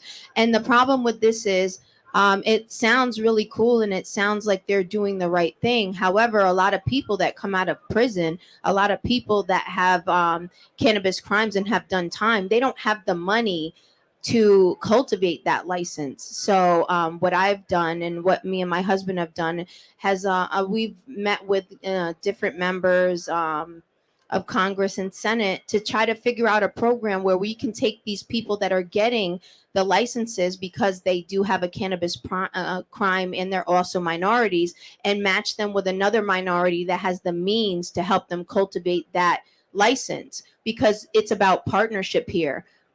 If you have a like-minded Spanish individual or Black individual or whatever minority they are, and you have an individual that's awarded the license, the first people that should be able to help cultivate that license is people of the same, of the same background, because if that's not going to happen, then big pharma is going to take over those licenses. They're going to cash people out, and then people are going to lose their licenses. So if we don't work together as a community, the programs that they're putting in place are just going to lay dormant. Thank you for sharing. And I like how you spoke on the fact about corporations and big pharma. And given how small of a percentage Black and brown folk have in the cannabis industry, it's important for partnership and collaboration rather than competition between us. So how can we advance and work together to win in the face of these big-pocketed multi-state operators and corporations? I feel that honestly, with everyone here, we should all be networking, because collaboration is better than competition. There's enough money in this industry that we can all make money together. So really, when you put it into a competitive situation, it actually brings us back to square one. So I encourage everyone here to network, take everyone's number. You don't know what someone else does in cannabis. Everyone's thinking outside the box. There's different sides of cannabis. I'm a brand. She has a license. How about this? Why don't we put my brand to your license so that you have a big brand that I do tons of marketing so that you can sell product when you have your dispensary? Because a lot of people are fighting over these licenses, but when they get them, they can't sell bud. You know what I'm saying? Because if Gumbo's in your city and you own a dispensary, you ain't really selling what I'm selling. You know what I mean? So it's about collaboration so that I can get with her and say, hey, my brand is popular. It's smoking. You know what I mean? So why don't we do something together so that you can distribute my product? Or, we're with cookies. In each state that we're with cookies, we are able to go in and pick our partners who actually cultivate our bud. And it's up to us to go to people that are in our communities that have the cultivation license and pick them. And they have to know what they're doing, and because it's quality control when it comes to gumbo. But we do look at our own first, period. Yeah, I mean, you make a great point. I hear so many people from different states. I want to be the best, But if we could be the best together, like to your point, I like to think of the LVMH model, which if you look at Louis Vuitton, Moet, all of those big brands, they're one conglomerate and they share their services. So you have one purchaser, one legal department, and the houses are just allowed to be their creative self. So if we could even come together like that and create our own LVMH model for our community within cannabis and share those services and empower one another that way, we all have one purchaser, one legal services, and then we can just operate our own creative houses and be successful in what we know how to do. So that's one of the solutions that I think that we could probably really think about and work towards together. And when looking at your resources, make sure that you look out at all the resources that you have. Look at your churches, look at your neighbors, speak with your elders, speak with your grandparents, speak with your friends' parents, because using the networks that are already existing is a whole different category for you. And then what takes place as well, you're getting referrals, or you're working with somebody that's like-minded, where you don't know that you're going into business with a good partner. Having a great partner, a good partner, is something that's most definitely needed, required, not a want. It's a need. It's necessary if you want to be successful. And when considering partnerships, how does one not fall into a predatory deal and allow themselves to continue true to who they are and why they entered in the industry and continue to push their vision for their business? Being true to yourself just means waking up every day and know you can go to sleep with yourself. So, I mean, that's automatically where you have to start at. You got to know your worth. And that's been our hashtag, our Acre 41 claim to fame right there, is knowing your worth. So if you know your worth, then you're going to take the time. You're going to take the education that's needed. As long as you have business skills, and that's the biggest thing that's missing from this industry. I've been in the industry for 12 years. What's been missing is a business plan. And the reason why is because they see that the product, it's a drug, it's marijuana, whatever the case was, right? And they don't want to think that any business has to be done to it. If you have to think about it, evolution takes place. 12 years ago, when I first started out with products came with, actually, you see the trim in the weed. Now we're all the way up to where then I went to distillate, the butters, and now we're up to, solventless. We're up to just the different levels of what's taking place. So it's all about evolution. You got to make sure that you're doing your research. If you're not doing your research and doing your due diligence, then that's shame on you. Because all then you're getting is somebody else telling you what their perspective, what their idea of what's being actually taught to them. I think that if you're in business in general, you have to read all your own contracts. You know what I mean? And if you don't know how to read a contract, you need to sit down with someone that can help you read your contract. My lawyer's sitting right here filming me right now. Lawyer up. Make sure you get a good accountant. You know what I mean? It's business 101. There's nothing different with this business than any business. You know what I mean? And you have to treat it like a business. The reason why gumbo is in the position it's in is because we treated gumbo like a business. It wasn't just a hustle, and we scaled our business. You know what I mean? So you have to educate yourself, and you have to have good people behind you that believe in your product, believe in you, but also are equipped to back you up when you need it. Oh yeah, for sure. Triple check, double and triple check everything. I'm a brand in the space, and I've definitely had brands. We discuss one thing, and then they email me the contract, and they throw things in there, and they have no consent. And then they're saying, well, you signed it. No, actually, I did go to grad school, but a lot of people are like, well, I signed it, I have to go forth with it, when really there's a lot of steps that are required before a contract can even be, it could be void or voidable, and you're not even aware. So humble yourself. Don't assume that you're the smartest. Get smarter people than you. If you're good at cultivating, be the expert in that, but make sure everybody else around you is smarter than you in that area. So I think that's one of the biggest tips that I could give. And we are in Sin City, and want to talk about Nevada's social equity program that they're launching next month. So they're going to be giving out consumption lounge licenses, 10 of which that are earmarked to social equity license applicants, but only 30 groups ended up applying. So why do you think there were so few applicants in this round? And do you think the lottery is the correct format to achieve equity in the industry? Lottery is not a proven format at anything. I mean, just think about it. You're hoping, you're giving it, like a lottery isn't it at all. What they need to do is they actually need to make it to where they're putting out applications. They're actually getting scored the way that they need to be scored. So more something that's substantive. What they're doing right now, what you're putting in, they're letting you upload basically like in Arizona for the social equity program. You don't even need an address to apply. What business do you know that you could start and don't have an address to apply at? So if you think about it, if you're coming in as a business owner or social equity applicant, you think you're getting ahead of the game. How are you getting ahead of the game? And you're not even starting off with a business location. Las Vegas. I mean, I'm half Italian, so I'm gonna leave it there. I don't get involved in Las Vegas business.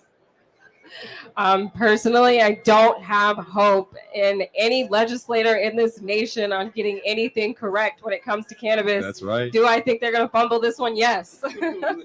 What makes it worse, though, because I'll say the legislators, the Congress, they could get stuff right when they want to get it right.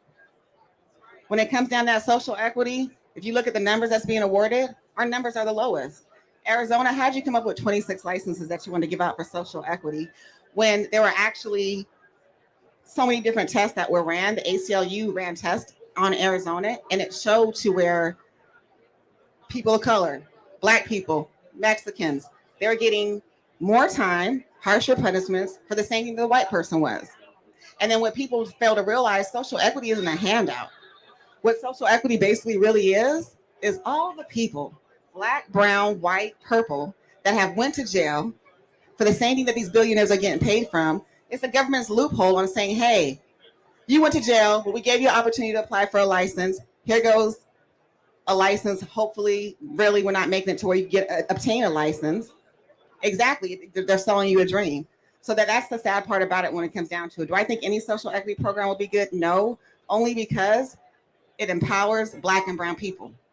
And they don't want to see that because they know what happens when Black and brown people get educated and we lock in together, we rise. And they don't want to see that. That's just been the way that the government of the world has been based off of. They don't want to see us get together and rise. And you mentioned the generational impact of prohibition on low-income communities, mostly Black and brown folks. And that's had a devastating impact on communities all across the country that is still seen to this day.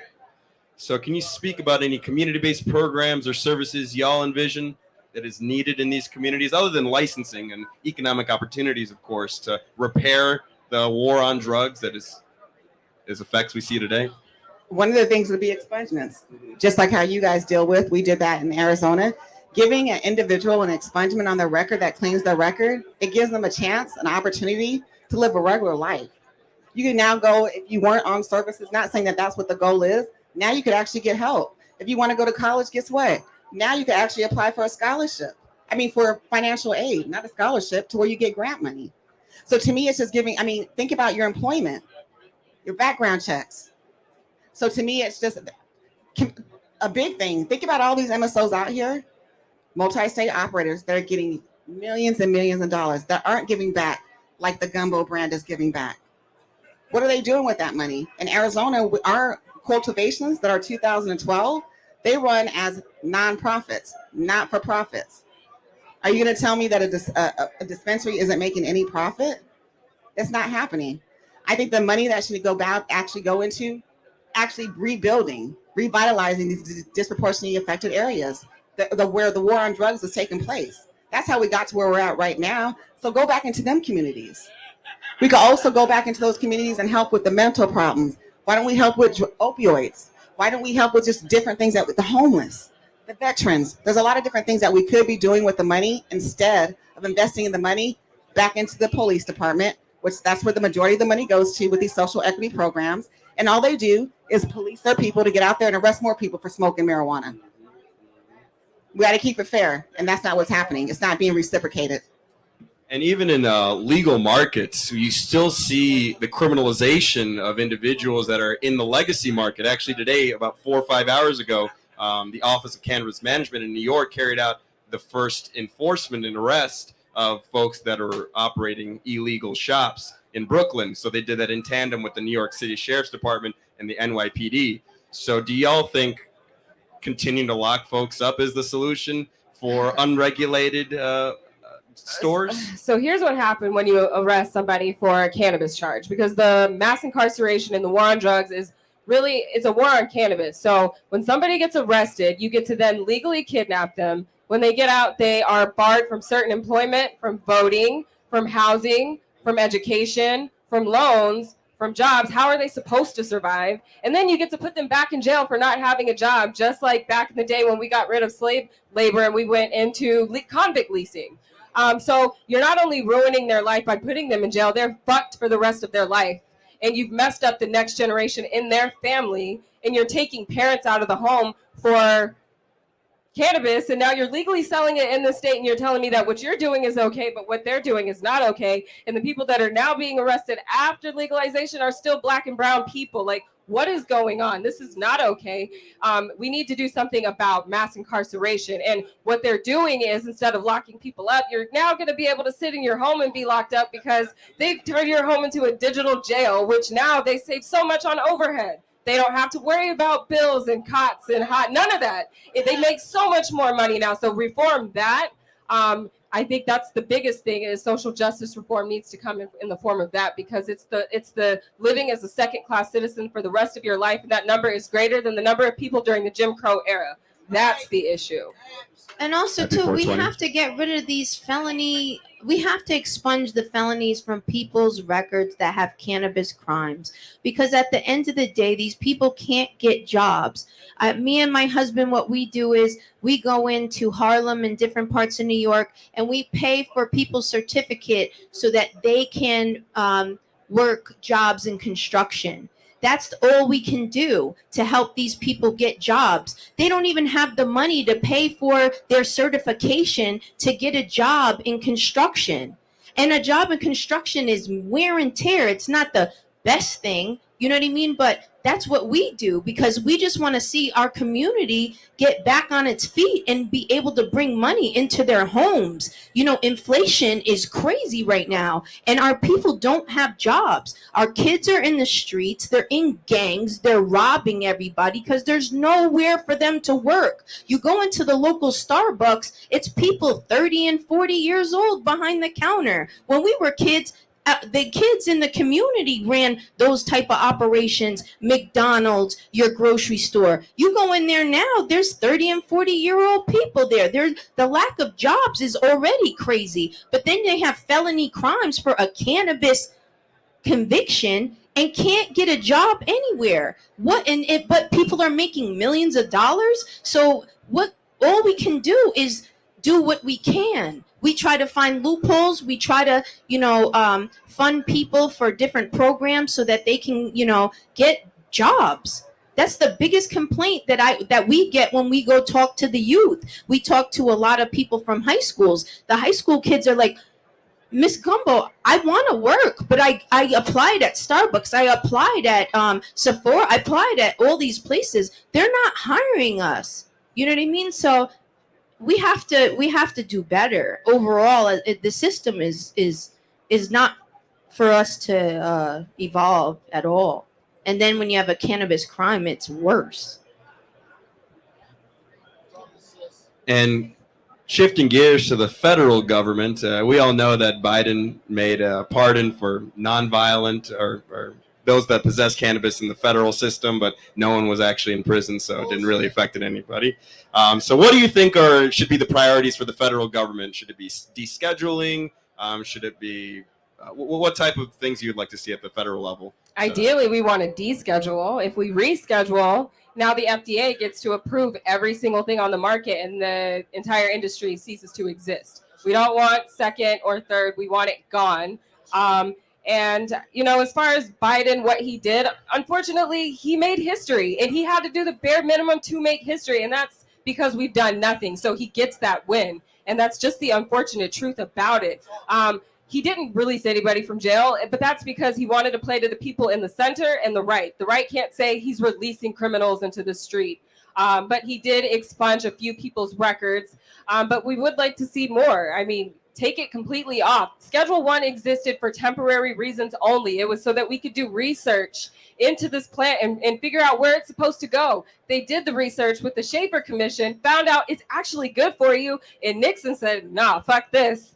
And threw it away, and it stayed Schedule 1. It was never supposed to stay there. So get it off Schedule 1. treat it like a plant. Ideally, how I'd love to see it is we all realize it's a plant and all of this disappears because it's just a plant and people deserve to have proper access to it. So that's my dream. Federal government completely out. It goes back to just being an herb, and that's that. Mine would be financial banking for us.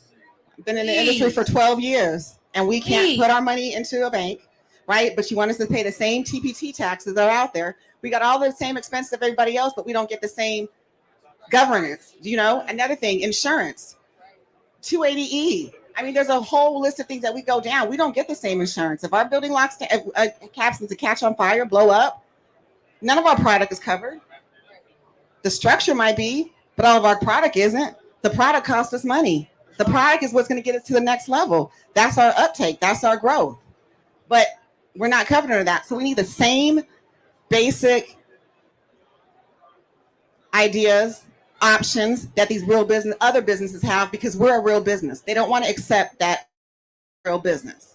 Also, Redman said it the best. Back in the day, 15 years ago, Walgreens started to grow to get ready for prohibition and for where we're at now, right?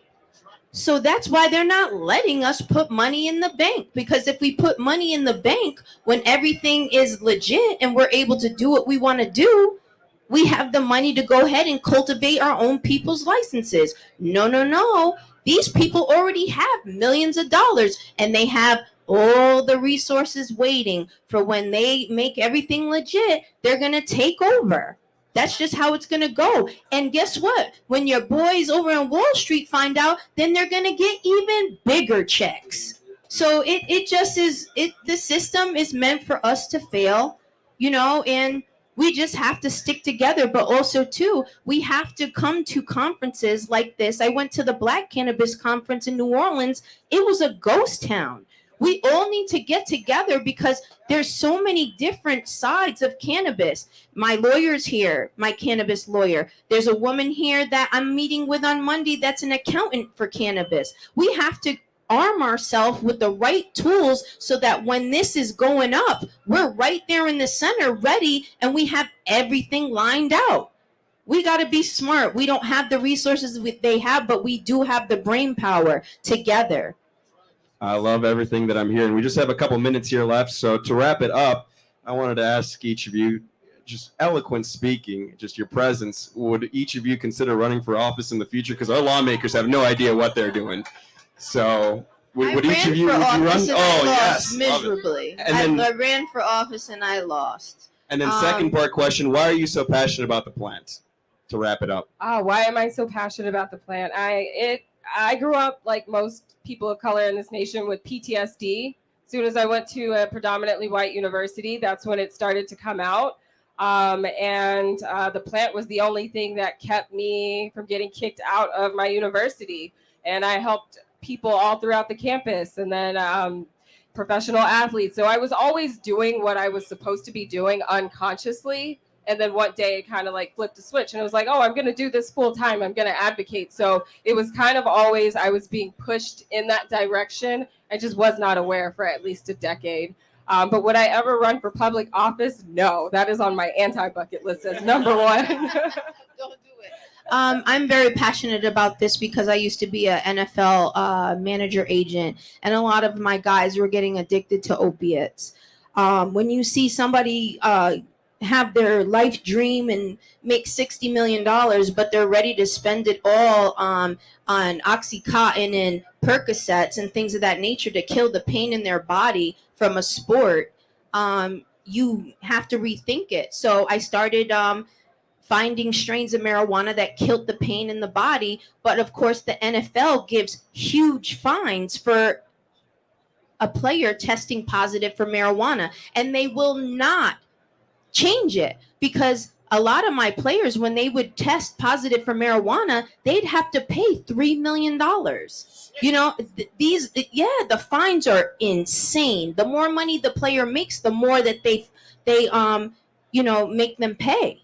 So, and then they put them on a program where they can't smoke cannabis. They get tested every single week. So all they're doing is promoting big pharma and having these guys take opiates, because I know a lot of players, and they will stay unnamed.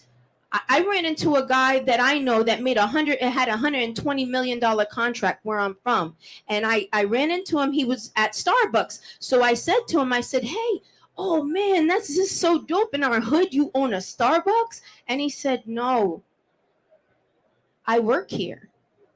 And I said, "Hold on, wait a minute. You played for the Boston Celtics. Like, I know your contract. You 120 million." He said, "I became a heroin addict. After they wouldn't give me opiates anymore and it was regulated, I still had to have that high. And I lost all that money." And my truth, the reason why I'm telling you this is because in my sobriety, I have to tell my truth. And as people, we judge. Damn, what'd he do with that 120 million?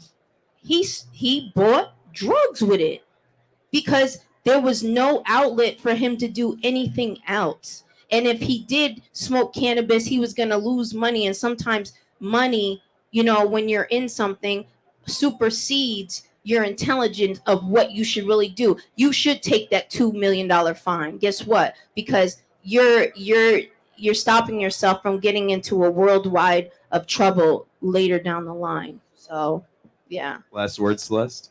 Would I run for politics? That's a hell no.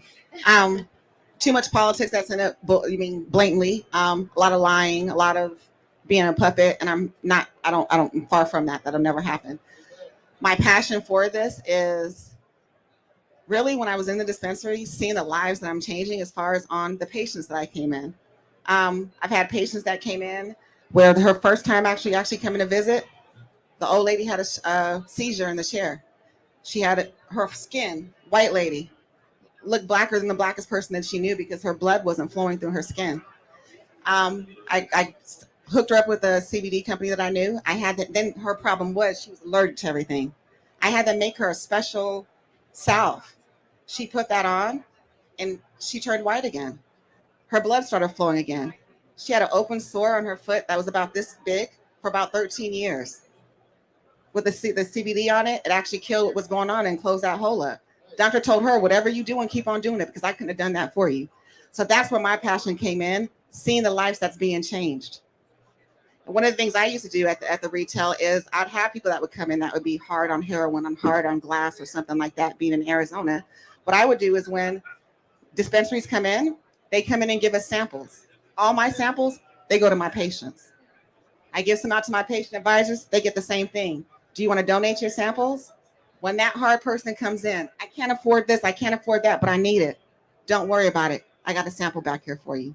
So it was just seeing the lives that I was changing was what made me so passionate about where I'm at right now. Also, I want to say one more thing. One of the reasons why I've been giving out the pens of gumbo from the gumbo shop, www.thegumboshop.com. The reason why I've been giving them out and the reason why we developed them is because a lot of people, when they are released from prison and they're going through their program and they still have to check in and all these things, they can't smoke marijuana, right? They're going to be violated. A lot of these kids are starting to smoke things like K2. You know what I mean? To get them high. We can't have this. These things are frying these kids' brains. But we can have CBD products that are undetected and not tested for. And that can help people that do smoke marijuana get through that time. You know what I mean? Because we can't have these kids going into drugs that are synthetics, that are going to ruin their life. Let's give him a round of applause. Thank you so much. Again, my name is Juan, like marijuana. Thank you for joining us today. And shout out Hayes. Thank putting you, this Hayes. whole Thank village you, together. Hayes. Thank you so much. You're the man, brother. Thank you. Mil gracias.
Check. Check, check. Check, check. Check, check, check. Check, check, check. I need a check. Check, check, check, check.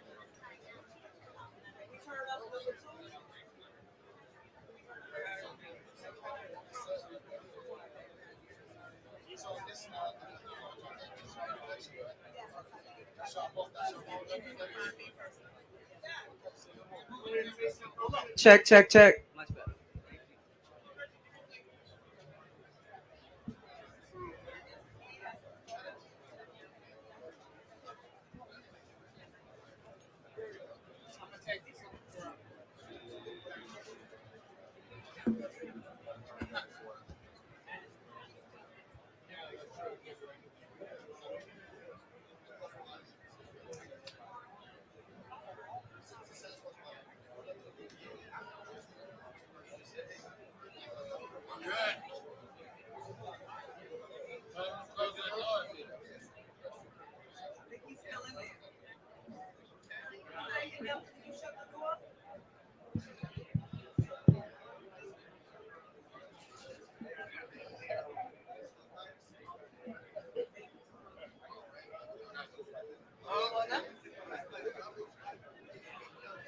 Ready? Check, check. All right, peace, love, and light. My name is Manji Reverie, and I'm excited to be sitting here amongst what I'm gonna consider some superheroes in the cannabis industry. We're having a panel and a conversation about beating the odds, kind of from legacy to legal. So I'm a radio personality. I'm based out of Denver, Colorado. I'm originally from Brooklyn. This is a conversation that is near and dear to me because I also am a legacy operator. So sitting on the panel with these gentlemen to have this conversation was super important so people understand just the crazy dynamics that we're still dealing with. And in your cases, legal. So can everybody introduce themselves and just a quick backstory on who you are? And then we'll kick this off. Bet I'll go first. Dante West from Stockton, California. And I was incarcerated for marijuana about 1 year and 6 months ago. So now I'm here. Got 2 licenses, New Jersey and Stockton, California, my home city. So God is good. And my out day was 2025, but I'm here today with y'all. So let's go. Amen, amen to that. I'm Jason Washington, originally from Oakland, California. I was indicted, raided by the feds out of the state of Montana as I was playing football up there in 2011. I went to trial, fought them, and ended up going to do some federal time. Came home in 2014, been back in legal cannabis since. My company, Culture, we specialize in partnering with license holders in emerging markets by providing legacy operators to run those assets for them. Cool. First of all, I want to say thank you to Hayes, Black Cannabis Magazine, BIzcon for giving us this platform. My name is Hasim Robinson. I'm one of the co-founders of Winter Circle Genetics. We're a vertically integrated cannabis company here in LA. We got cultivation, dispensaries, we breed.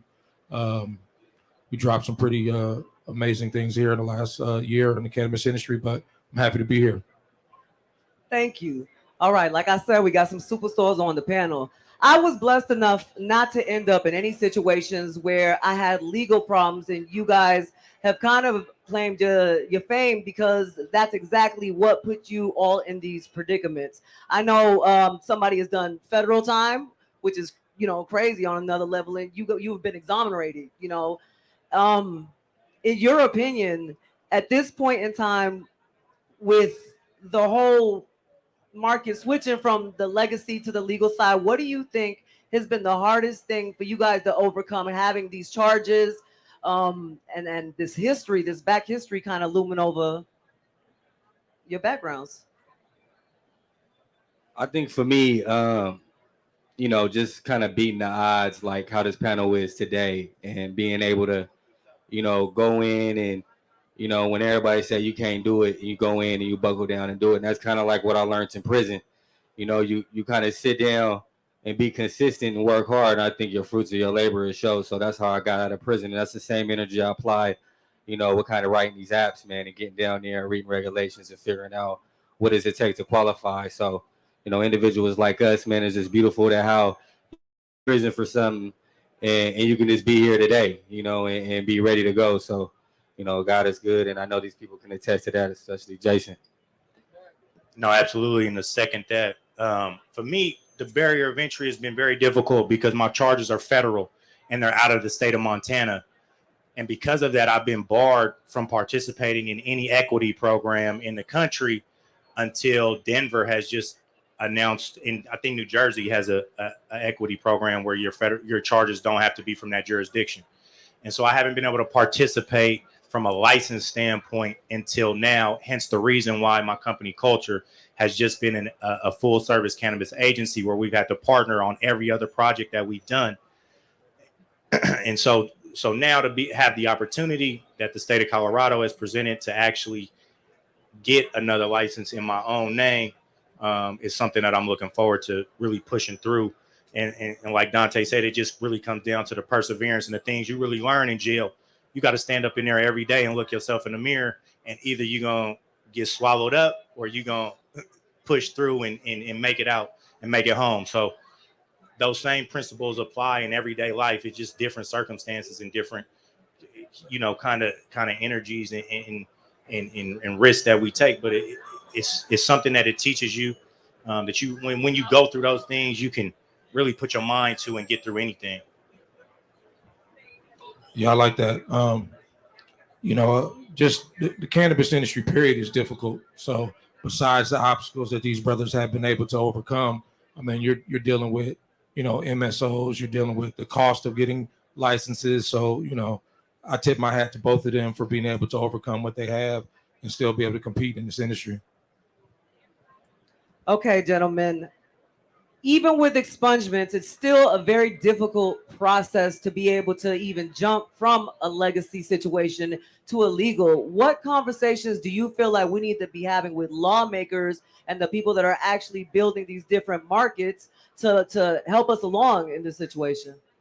Yeah, that's for sure. I think as you guys, wherever state you guys from, and I think it's really important that you tell your legislator that you want automatic expungement.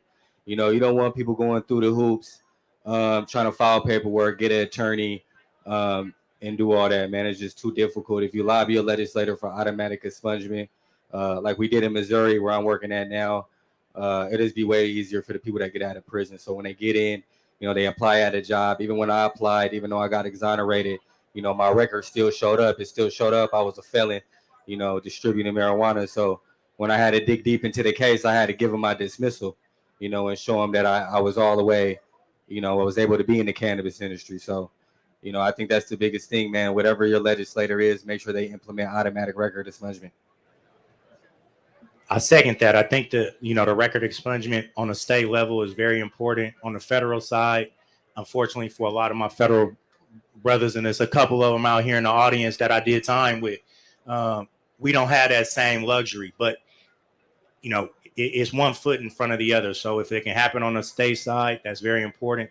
But the biggest thing is seeing some federal change so we can really participate, because a lot of the top talent is sitting on the sidelines and we barred from participating, but we really the ones that put this on our back when served a lot of time and was away from our families for a lot of people to now make a lot of legal money. So we was in this when it wasn't so cool and when it wasn't so protected and cushy, and it was a little more dangerous. And so now it's time to really kind of pay homage to that. And a lot of MSOs and people forget that 2 years ago they might have been an accountant and now they a CEO of a weed company because that's cool.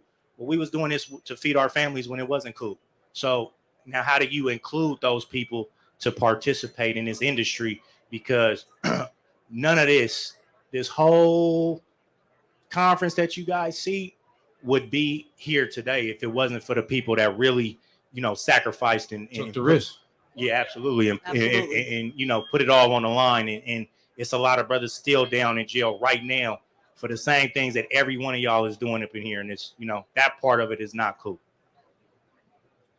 Yeah, I agree with that. I definitely think there needs to be an open line of communication to kind of help develop these programs for expungement and just social equity so that, the people who are affected by these laws can really be a part of helping fix the wrongs. Hasim, so I have a question for you. Weed Street, you founded a tech startup company, and I think that's super dope. All three of these gentlemen have kind of gone different routes. You have a podcast that's extremely popular. I want to hear more about how you went about doing the Winner Circle Genetics, how you chose what part of the industry you wanted to kind of be an expert in. I mean, it just, I got a lot of years experience in the cannabis space. So it just came down to, me looking at the game and saying, what really differentiates these companies. And to me, it comes down to genetics. It comes down to, the flavors and what you're bringing to the table. A lot of these companies, and no disrespect to anybody, but are all selling the same flower and white labeling from all these other businesses. So to be able to really come with something different and something we create and our intellectual property and own it is how we try to position ourselves in this space.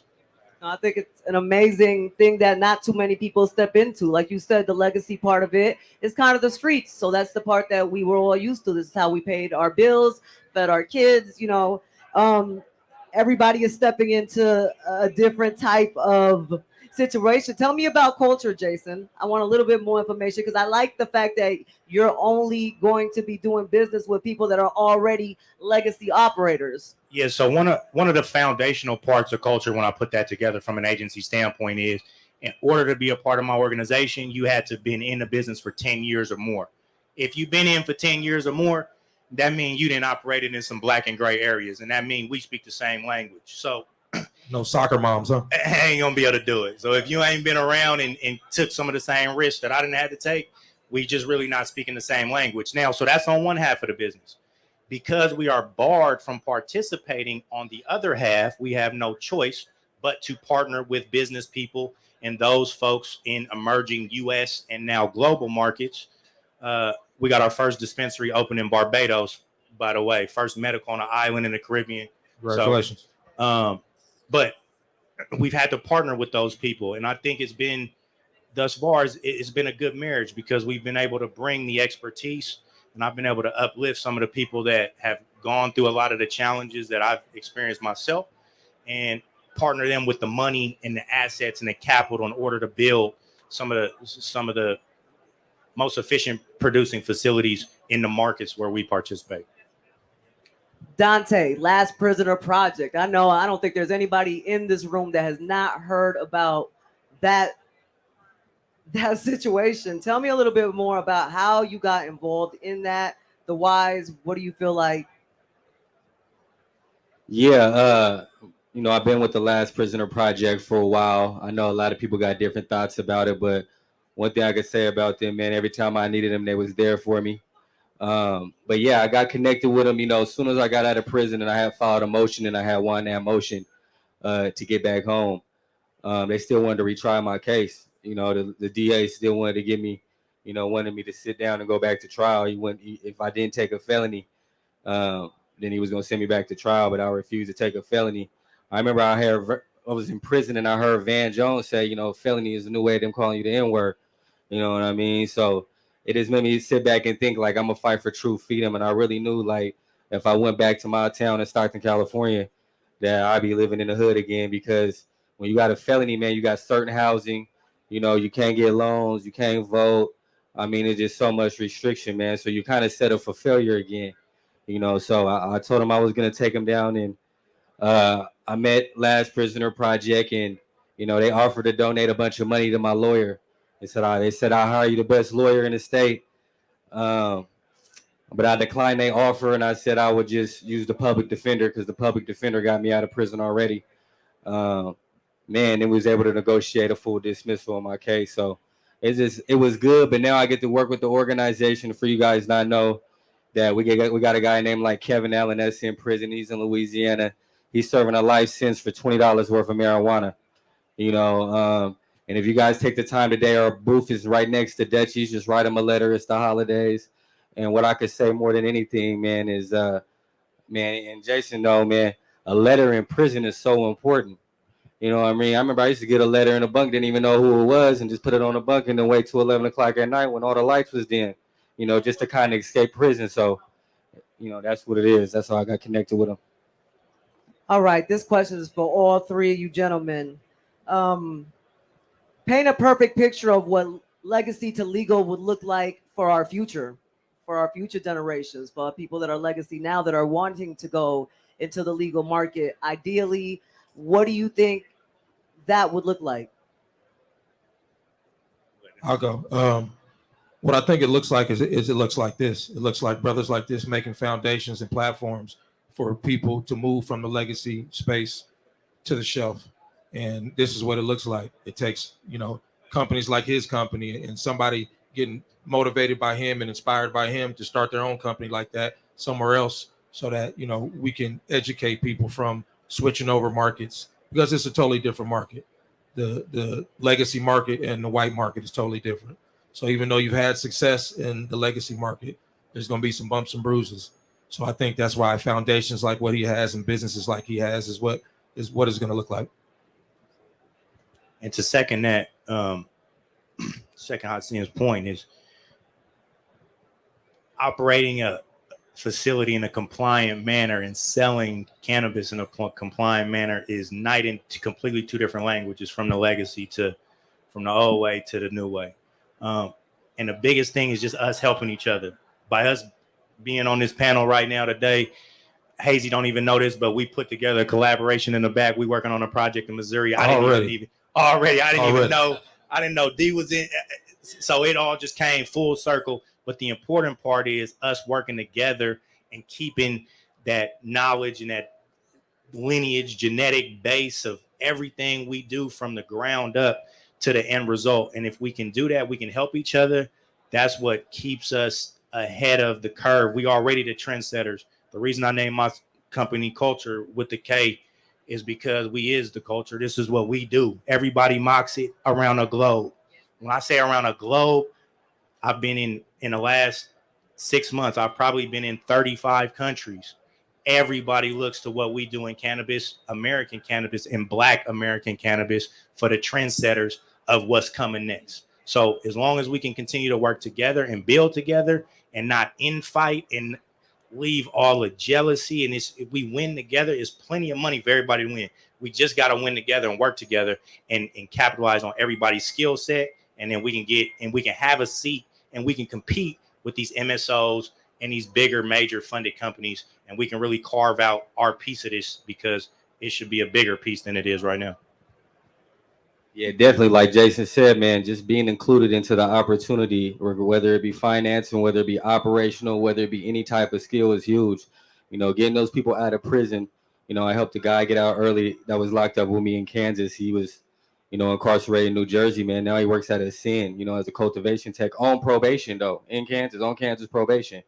So it's just crazy getting those people out of prison and giving them the education.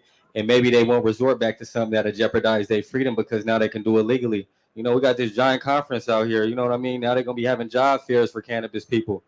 Shout out to 40 Tons. They do that. So I think that's super important, getting the people out of prison and giving them opportunity. You don't need no master's degree in weed. You just got to have a hustle, have some knowledge and work hard because it's not an easy game.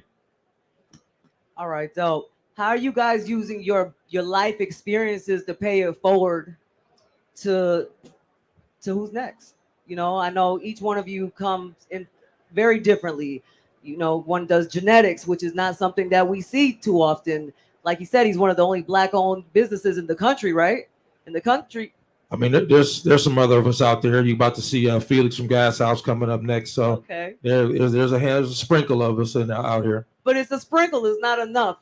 Like you said, I think there's a big group of us that are just sitting in this booth, and there's a whole convention that's around us. And I feel like this is the first year I've ever even seen anything that's diversity. So I love that we're having this conversation. I've been coming to BIzcon for 5 years. It's the most color I've ever seen at BIzcon. Right? It's good to see it too.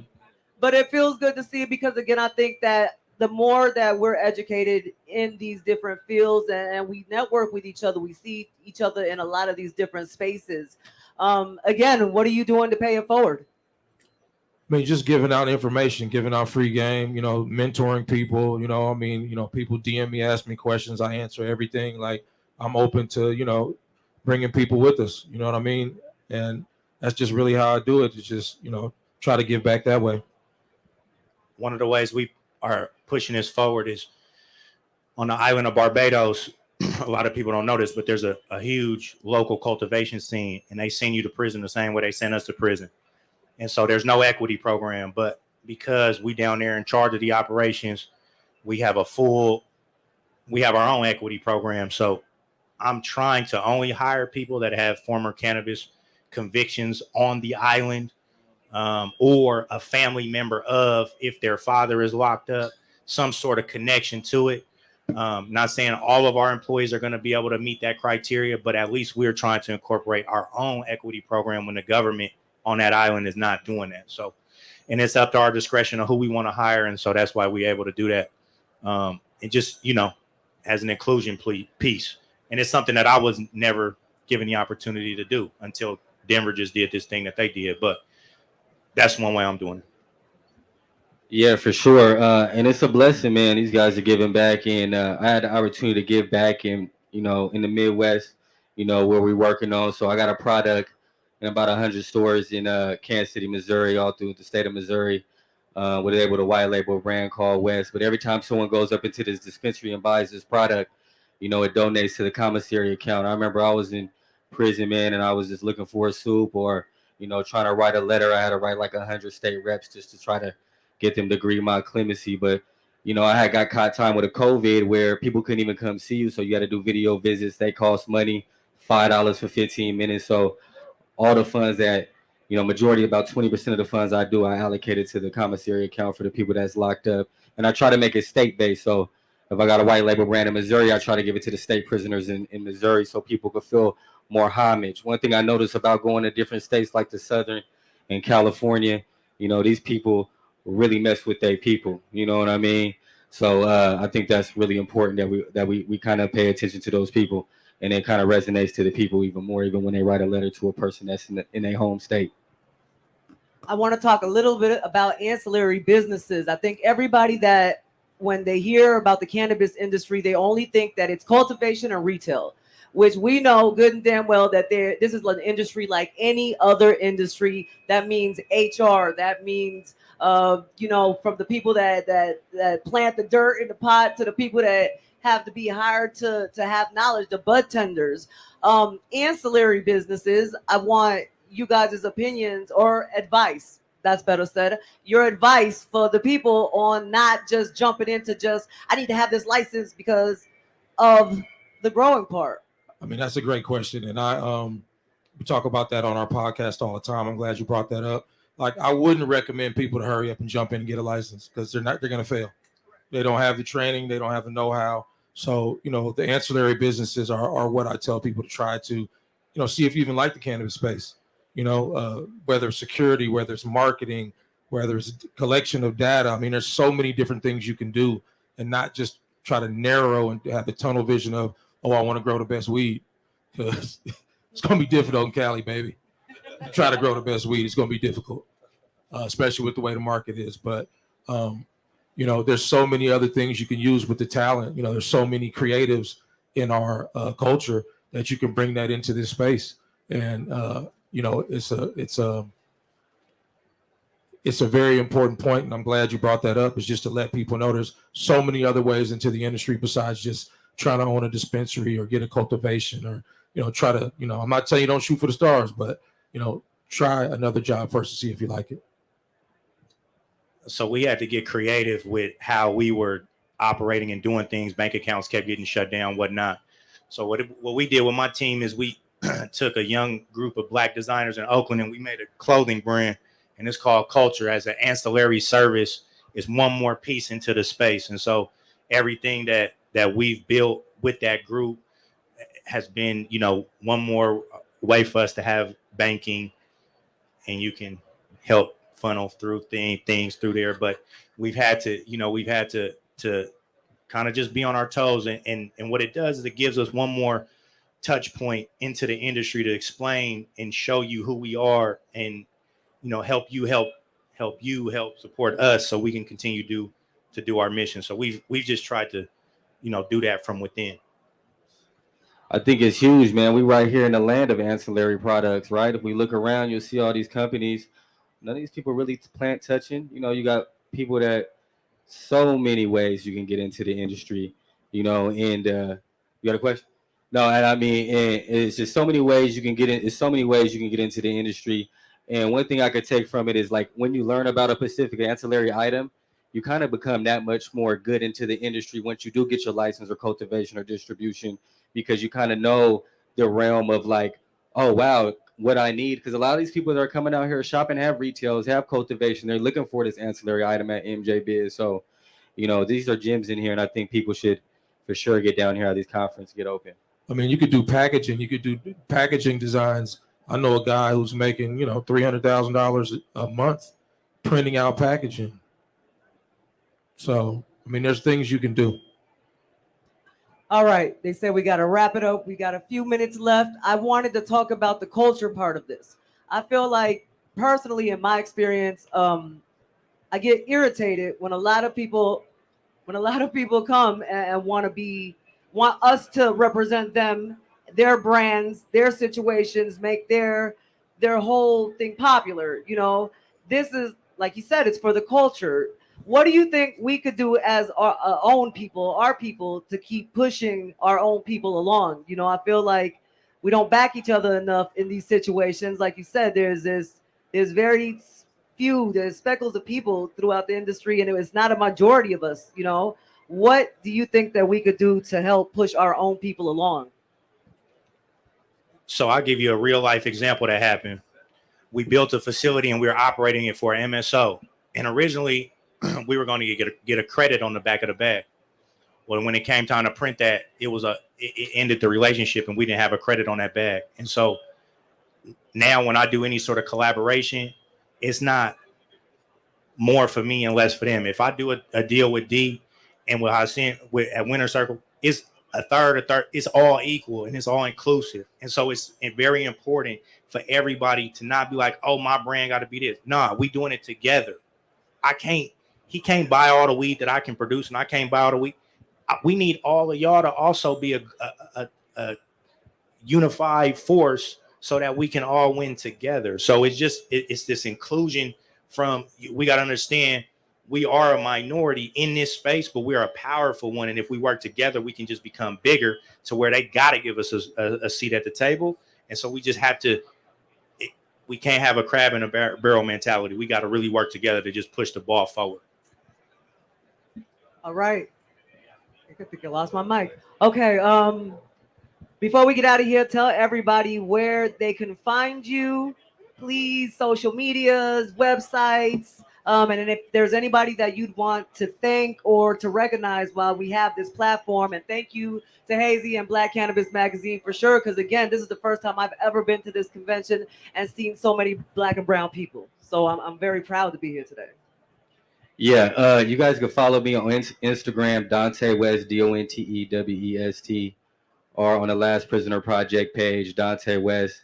If you guys know anybody that's incarcerated for marijuana, send them my way. Send me an email. You can find it on that website at lastprisonerproject.org. And what I do is I take the case and I identify the case and see if they're eligible for clemency or they eligible for parole, and I kind of work in a different way. So, yeah, you can find me there. And, yeah, appreciate all you guys coming out, listening to us speak, and we see her from us soon. I just want to say big thank you to Black Cannabis Magazine, to Hazy for putting all of this together. You see the turnout that we've had this year. I hope next year we need to be in the booth as big as that one over there, because this booth look like it's busier than that one. But I'm just saying. And then you can find me at culture.global. That's across all platforms. JasonDWashington.com, all platforms, Instagram, the whole nine. And thank all you guys for sitting here and listening to us, impart our knowledge on and our experience on all of you. So thank you for everybody for showing up. I just want to say thank you to Hayes. Thank you to Black Cannabis Magazine. Thank you to BIzcon. Like I said, I've been here 5 years in a row, and I haven't seen a booth have as much energy as this booth did. So I know this is just the beginning, but, he started something that's going to be incredible. I want to thank everybody for coming. I also want to thank everybody from Winter Circle that came with me. Our Instagram is Winter Circle Genetics on IG. We also have a podcast, the Smoke With Me podcast, and my personal IG is The Real Wolf of Weed Street. All right, thank you, everybody. That wraps this up. I appreciate you guys. Keep doing your thing. Now let's go smoke. Let's go. Yeah, we ready to smoke, baby.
Yes. I can talk about partnerships.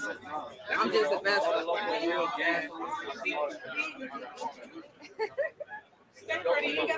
I'm here to support in any way I can.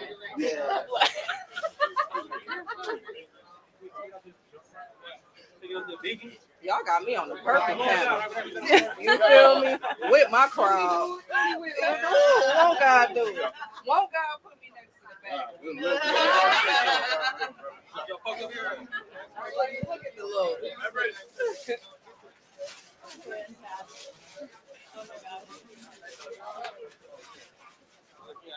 So tell me. Mic check, check. Mic check.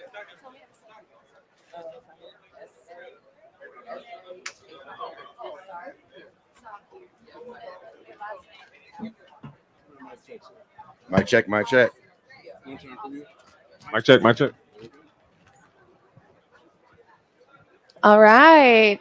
Hi, everybody. Come over here if you can hear my voice. If you can hear my voice, come over. If you can hear this, come over here. This is the last panel. This is the MVP panel. We're going to close out BIzcon with Black Cannabis Magazine. So please show up to show out and come over here and listen to what we've got to say.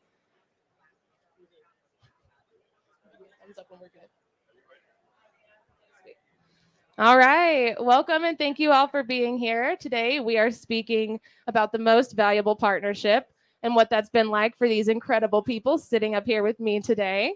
So let's just get right into it because I know we're all hungry and we're all ready to go. It's been a long 2 fucking days. I'm just ready to get high. All right. So please introduce each of yourselves and tell everyone, give yourselves a couple minutes quickly to introduce yourselves, and then we will start with some more questions. You know what? Because I'm the younger OG, I'm gonna let OG Unk to the right of me go first because I'm actually such a fan. All right. I'm J.O., better known as Mr. Exotic. You feel me? Hold the mic up. Just hold it to you. Okay. So, give you a little background. I started off with cookies. You know what I mean? I'm the first Cannabis Club to sell Girl Scout cookies, sherbet, pink panties. We renamed it. It was called Pink Pussy. And then my wife came in and said we can't have that on the board. So it became Pink Panties. Helped picked out sherbet. Did the eye vapes, the trippy sticks. We've been cornerstone of the platform to what we now have exotics and a range of different cannabis products. Went on to that to do runts, some pink runts, now riddles, nerds, about 32 other strains. We come from San Francisco all the way to Miami to Detroit. You feel me? So that's me in a nutshell. My name is Everett Smith. I own a company called Presidential. This actually 2022. We've had our brand in the market in LA for 10 years now, so I'm proud of that. But we make moon rocks. I know moon rocks get a bad name, but I try to go around and source quality flower and make bomb moon rocks. So take some of your favorite grower strains and enhance them, make them better. According to BDSA, which I think this is good for the culture and good for us as Black folks. According to BDSA, Presidential, we're the 4th largest pre-roll brand in the country. So, proud of that. But yeah. Well, thank you, OG, to the right of me. I'm such a fan. I'm talking about, I started off as a grower. My name is Sahir Al-Salam. I'm from Detroit, Michigan. I am owner of Detroit Life Lounge, partnered in Michigan Agricultural Services, which is a grow and processing in Inkster, Michigan, 20 minutes outside of Detroit. And I just bought a green zone property with 3 buildings in Detroit, which I'm getting ready to license. So, and also I am Ease Momentum's one of their 10 companies that won this year's cohort. So I've been a busy bee, but very much so a fan of the industry. And I started off as being a grower.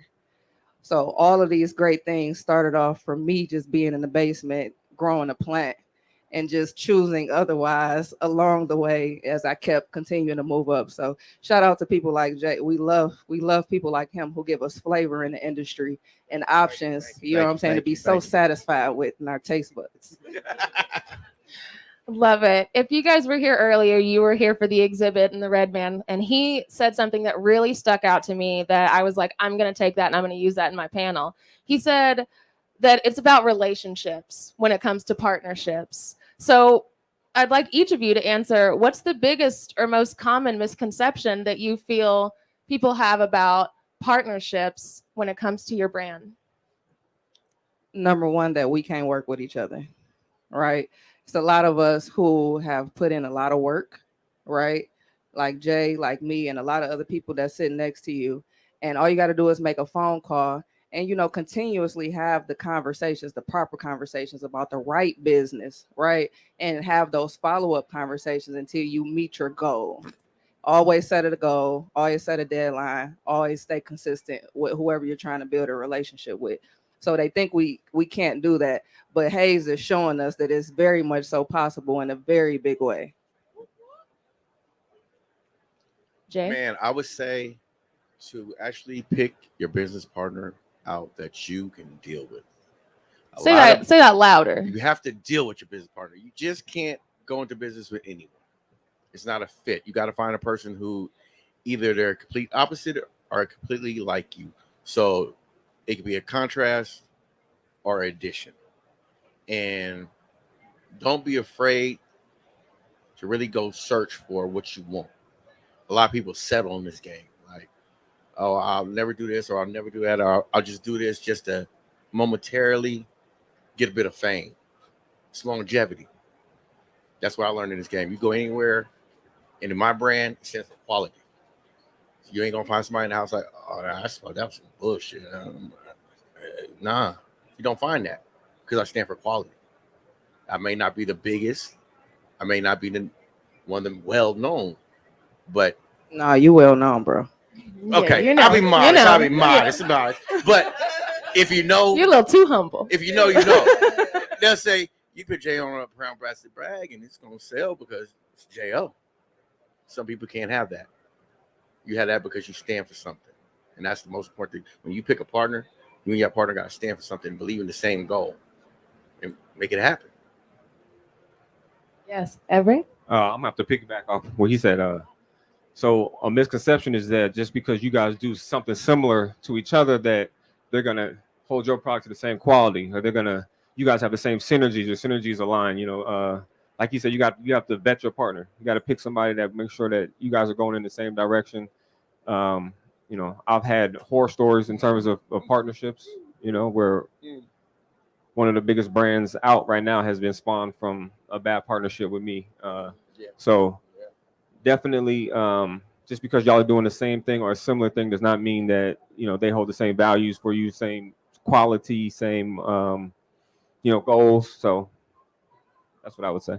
Yeah, and going into that, you know, not to cause anybody any trauma while we're here, but what were the red flags, Everett, that you saw that you know that you're going to look for next time? Like, what's something that you would say that was definitely a red flag that you may have been like, oh, I'm going to give them the benefit of a doubt, maybe it'll be okay, and then you were like, wow, I wish I really didn't do that. And that could be anybody. It doesn't have to be the main one. I mean, the biggest red flag was when they called me in their office and asked me how to infuse pre-rolls like I do. You know, that was the biggest red flag. That's when we started to play chess and started making moves to get away from them. But coming after your intellectual property. Absolutely. Protect your intellectual property. Make sure your contracts are tight. Make sure if you do have intellectual property like us, we have our infusion process is what makes our product special. So now we, in our contracts with people, we make sure that our room is separated with no cameras, closed off, so we can do what we need to do. We learned that the hard way. We believe they took stuff from the cameras and figured things out, and you know, so definitely make sure you tighten everything up. Make sure you cross all your T's, dot all your I's. It's, you know, you could be a little paranoid, but you're protecting your brand, especially for somebody like him who has genetics and he grows fire. Like, you don't want that just, you know, everybody to know that, you know. So, and the way we infuse things, you know, so that's what I would say. Good. Do you either of you have a horror story red flag you'd like to share? I tell you, my biggest red flag, we had a business partner that didn't smoke. You had a business partner that didn't smoke. So I'm like, how do you know it's good? Why do you want to be in this business? What do you get out this business? You don't even smoke. So you don't care about the product, do you? That's a red flag for me. And then horror stories go. I've had many of those. We ain't got time. Oh, man. See, man, my partner don't smoke, but we've been together for 10 years, and You he got smoke, me. right? Yeah, no, There I you only go. smoke my shit. Yeah, You, so, you got to yeah, have somebody absolutely. like, yeah, is this good or not? Right.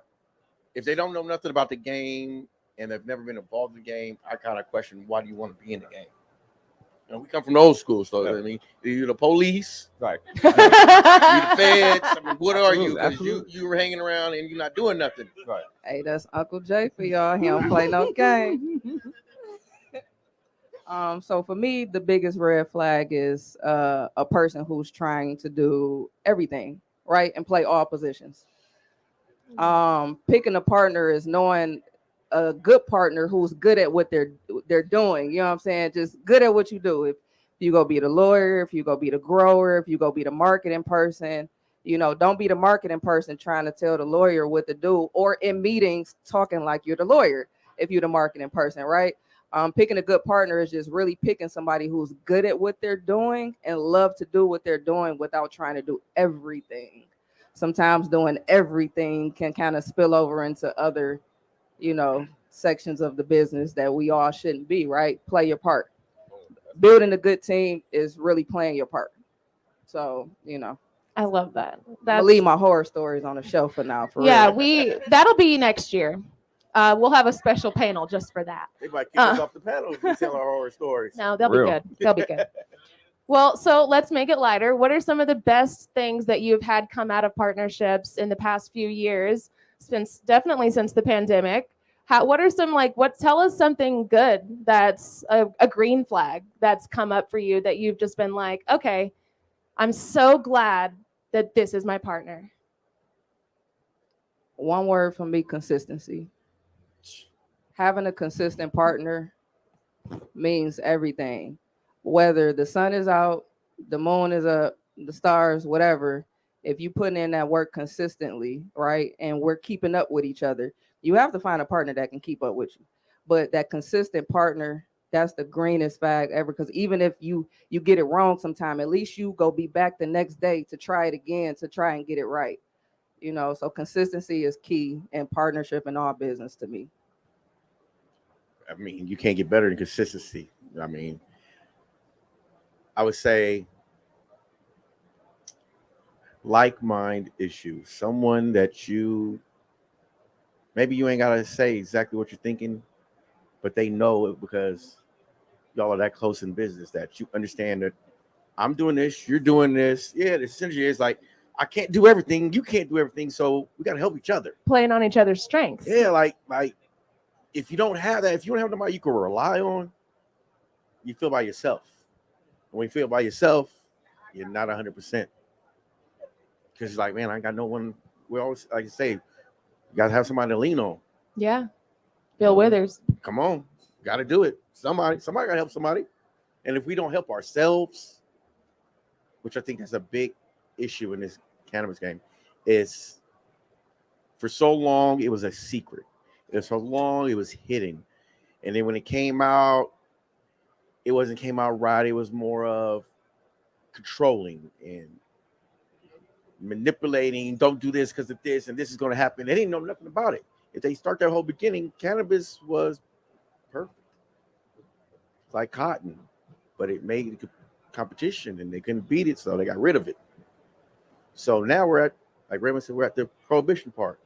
It's the do or die. Or us as our cannabis family, are we going to let other people take it from us?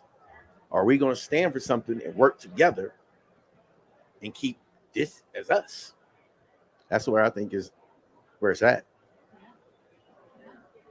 If she said consistency and reliability, I'd say motivation. Somebody that you you can that motivates you, pushes you. A story real quick for us: we partner with a company called Rove. They make vape carts. They're all over the country. They're in 7 states. So we buy a lot of their raw goods. They're consistent. They're organic. They don't bring pesticides in the building, right? So we know that we can rely on them because they always deliver, right? And then moving forward, they're motivating us because they're in 7 states, right? So I want to be in 7 states. So, and because of that, because I motivate them, they motivate us. Now we're going to combine forces and go into certain states and, pay for expenses together and move as one. You know what I mean? So things like that, motivation, reliability, consistency. I mean, that definitely answers my next question was how do you know you're making progress? So we'll just skip that one because those 3, consistency, motivation, and reliability. Yeah. That's really been the theme. A lot of every single panel today, we've seen a lot of we need to come together as a community and support each other. I very much do believe we are communal beings at heart. We enjoy being around each other. We enjoy being in situations like this where we get information because we want, as humans, we love to find patterns. And we love information. I will say this though, we do have to tell the real stories though of Yeah. cannabis, not just giving the good parts. It's definitely not all the good parts. Not just giving the black celebrities right. the forefront because there's a lot of us, no offense to nobody, kicking their ass in terms of having brands and selling and things like that. So we need to come together and tell the real stories and about the real people really building this industry. We have to. Yeah, not just hopping in it. Yeah, I agree. not just hopping in. Just going back to your point real quick, and not to cut you off. This is y'all panel. It's some of us who really started. Me, I started in the basement in the dirt, ground up. Right. I own every single project that I have my hands on. I own all of my commercial properties. I own my lounge, everything, right? A celebrity just to come in, jump on the, on the pack and, jump on the company and just hype it up when it's real people who really been working from the ground up. And I mean, from the basement all the way up to my level. And I'm sure I'm going to go higher, right? We need to tell those real stories and we really need to be connecting with each other in a real way because we really impacting the community. We really touching the community. It's not just about the hype. It's about helping people and really educating people. And those are the people that matter the most. And even doing things like this, I didn't even know.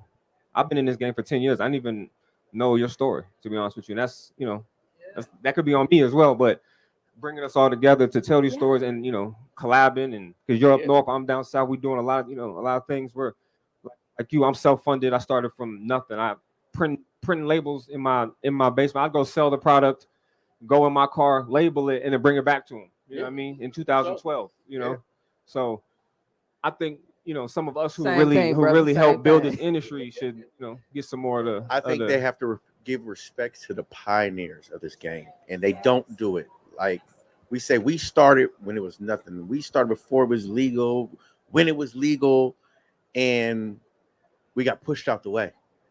And sorry to say, us as a people and us as how we deal in our community and how we have been interacted throughout life, we kind of just shake it off, go do what we do, and keep it moving. On to the next hustle. On to the next hustle. They got this one. I'm gonna go find think something of else. a new plan because he took off with this one is the and one. didn't include This me. is where the buck stopped here because we did this. You know how many of us went to jail for this? You know how many times we've been handcuffed, weed thrown away, jumped, pulled out the car, because the car smelled Burned like, in front of you. burned, man, everything because we need cannabis. Cannabis has been part of our culture since I can remember because that's the one thing that relax, it saves lives. I mean, we do it as medicinal, but the mental of it and where we're from, it could be different than you see tomorrow because somebody might have been relaxed. So we have to tell our stories. We have to come together as a community and face our fears, really. You know what I mean? And make them give us our just dues. Fuck the 40 acres in the mule. We need our props because we went through the trials and tribulations of weed. And that was from stomping out on the ground to you could sit there. New Year's, I was in New York for New Year's smoking. There was 40 cops around and it was normal. I'm like, never could do this before. Right. So with that, how about you guys tell us some of your mentors and the people that you've looked up to through your journey that have really kind of helped you keep the faith and keep that motivation? It can be your friends or family or other people. Like, let's talk about them and give them a little bit, give them a little bit of shine and gratitude, because it does seem like you all are really grateful for where you've been and where you come to. And I think that's a really big theme, is the gratitude to be able to be here, because we know that so many of our brothers and sisters are not able to be here. I stay thankful, number one, because I say all the time I have to be one of God's favorite, because at some point I felt like I wasn't. At some point I felt like God didn't see me, and then the line shined on me, and it's like God started giving me everything I deserve. So first and foremost, that's where it's at for me. But two things: Angela Davis is a powerhouse for me, right? The way you bring communities together, educate them, empower them, create a system for them that's going to empower them in their community. That's how I look at cannabis, right? And then secondly, my mentor, who is also the owner of Holy Smokables, right? But she's behind so much policy work. Margot, she's in the front row, right? Margot, shout out. She's behind so much policy work for cannabis, from corporate to ground level to everywhere. Just great relationships, great character. And you have to be able to be up under people that can get you in spaces that you wouldn't normally be able to get into. So I roll with my mentor. Anytime she say, be here, I'm there, right? And anytime be there, it always opens up an opportunity for me. So I'm always ready for the opportunity. Guess what? She told me to be here today. I was here. Hazy tapped me on the shoulder. Now I'm sitting in this seat. Right. We need you at our panel. So you got the right now. Yeah, Right being now. if you got the credentials, they might taste, right? I didn't plan on this, but I'm here to support my community and share anything that I have to, always at any given time. Funny for me is the guy who brought me into it was just over there doing an interview, Jason Beck. Oh, I love Jason Beck. Like He might be. Oh, what? That beautiful face is back there. Beck can tell you, as a young kid, I used to stalk Beck. I used to practically bang on the door like, you're gonna let me in. Hell no, I won't go. So one day he let me in.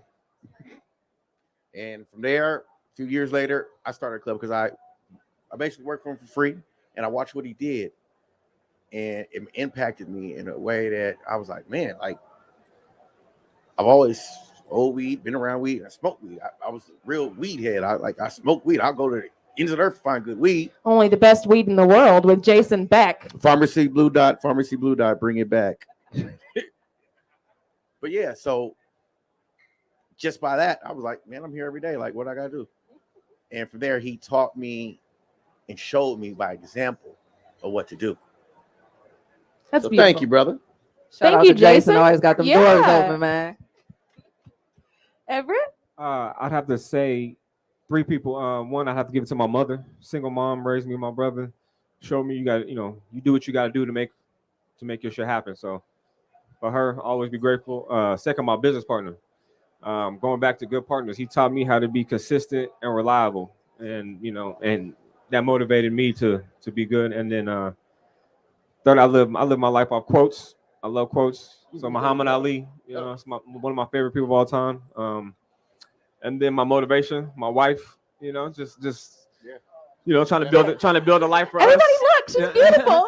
Just trying to build a life for us, and we have something that most people don't get a chance in life. We have a good product that people want, and we're trying to spread it across the country as fast as possible before they take it from us. And the big boys come in and take it all over. Yep. So I better shout out mine because she'd kill me if I didn't. But that's the one who grows all my weed and does all the best things for me. So hey, yeah. Yes. Oh, we could come there. I love Massachusetts. We're I love stronger it. together, isn't that I love right? it. We're They love me in stronger Boston. together. We can go. So where can everybody find you so that they can support you? Because we're streaming, there's people here. Everybody wants to be able to create this community, that there are people that are watching this stream that are like, I needed to hear what Everett said. I needed to hear what J.O. said. I needed to hear what Sahir said. So where can everybody find you, and how is the best way for them to support you and what you need right now? You go to my Instagram, DAJO45. Give me a follow, and we can go from there. So I'm gonna say follow me on IG. I'm gonna give you 2 IGs. Of course, follow Detroit Life Lounge, right?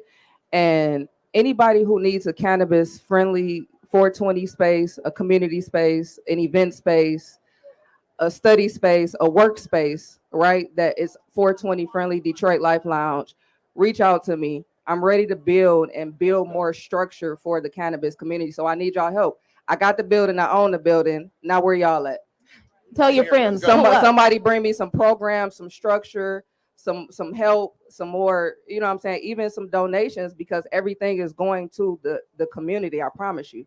So follow Detroit Life Lounge, and follow me on my personal page, 313_Sahir, SAHHIR, because I always display my journey, whether it's a personal journey or a cannabis journey. I'm very vulnerable in my journey. I really allow God to use me, so I'm not ashamed of nothing. I'm approachable. You can DM me. You can have a conversation with me, and I promise you I'm a holla back.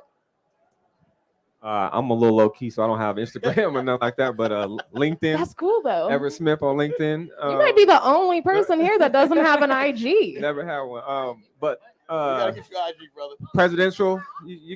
Yeah, pop that link in. Pop that LinkedIn. Yes. Yeah, you can follow the brand at RX Presidential on Instagram. We do have a brand page. But yeah.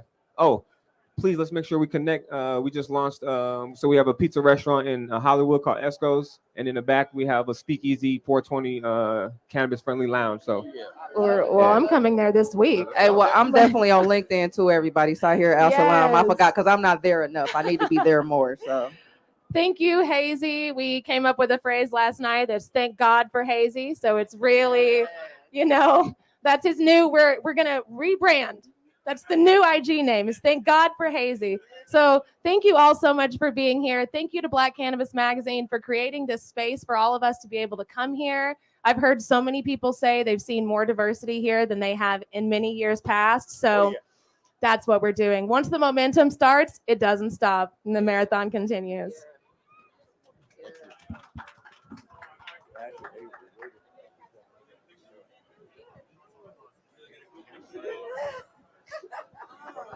Me, Sticker Farmer, and all that. We go to the after hour party. They say, "Y'all have weed?" So yes, security.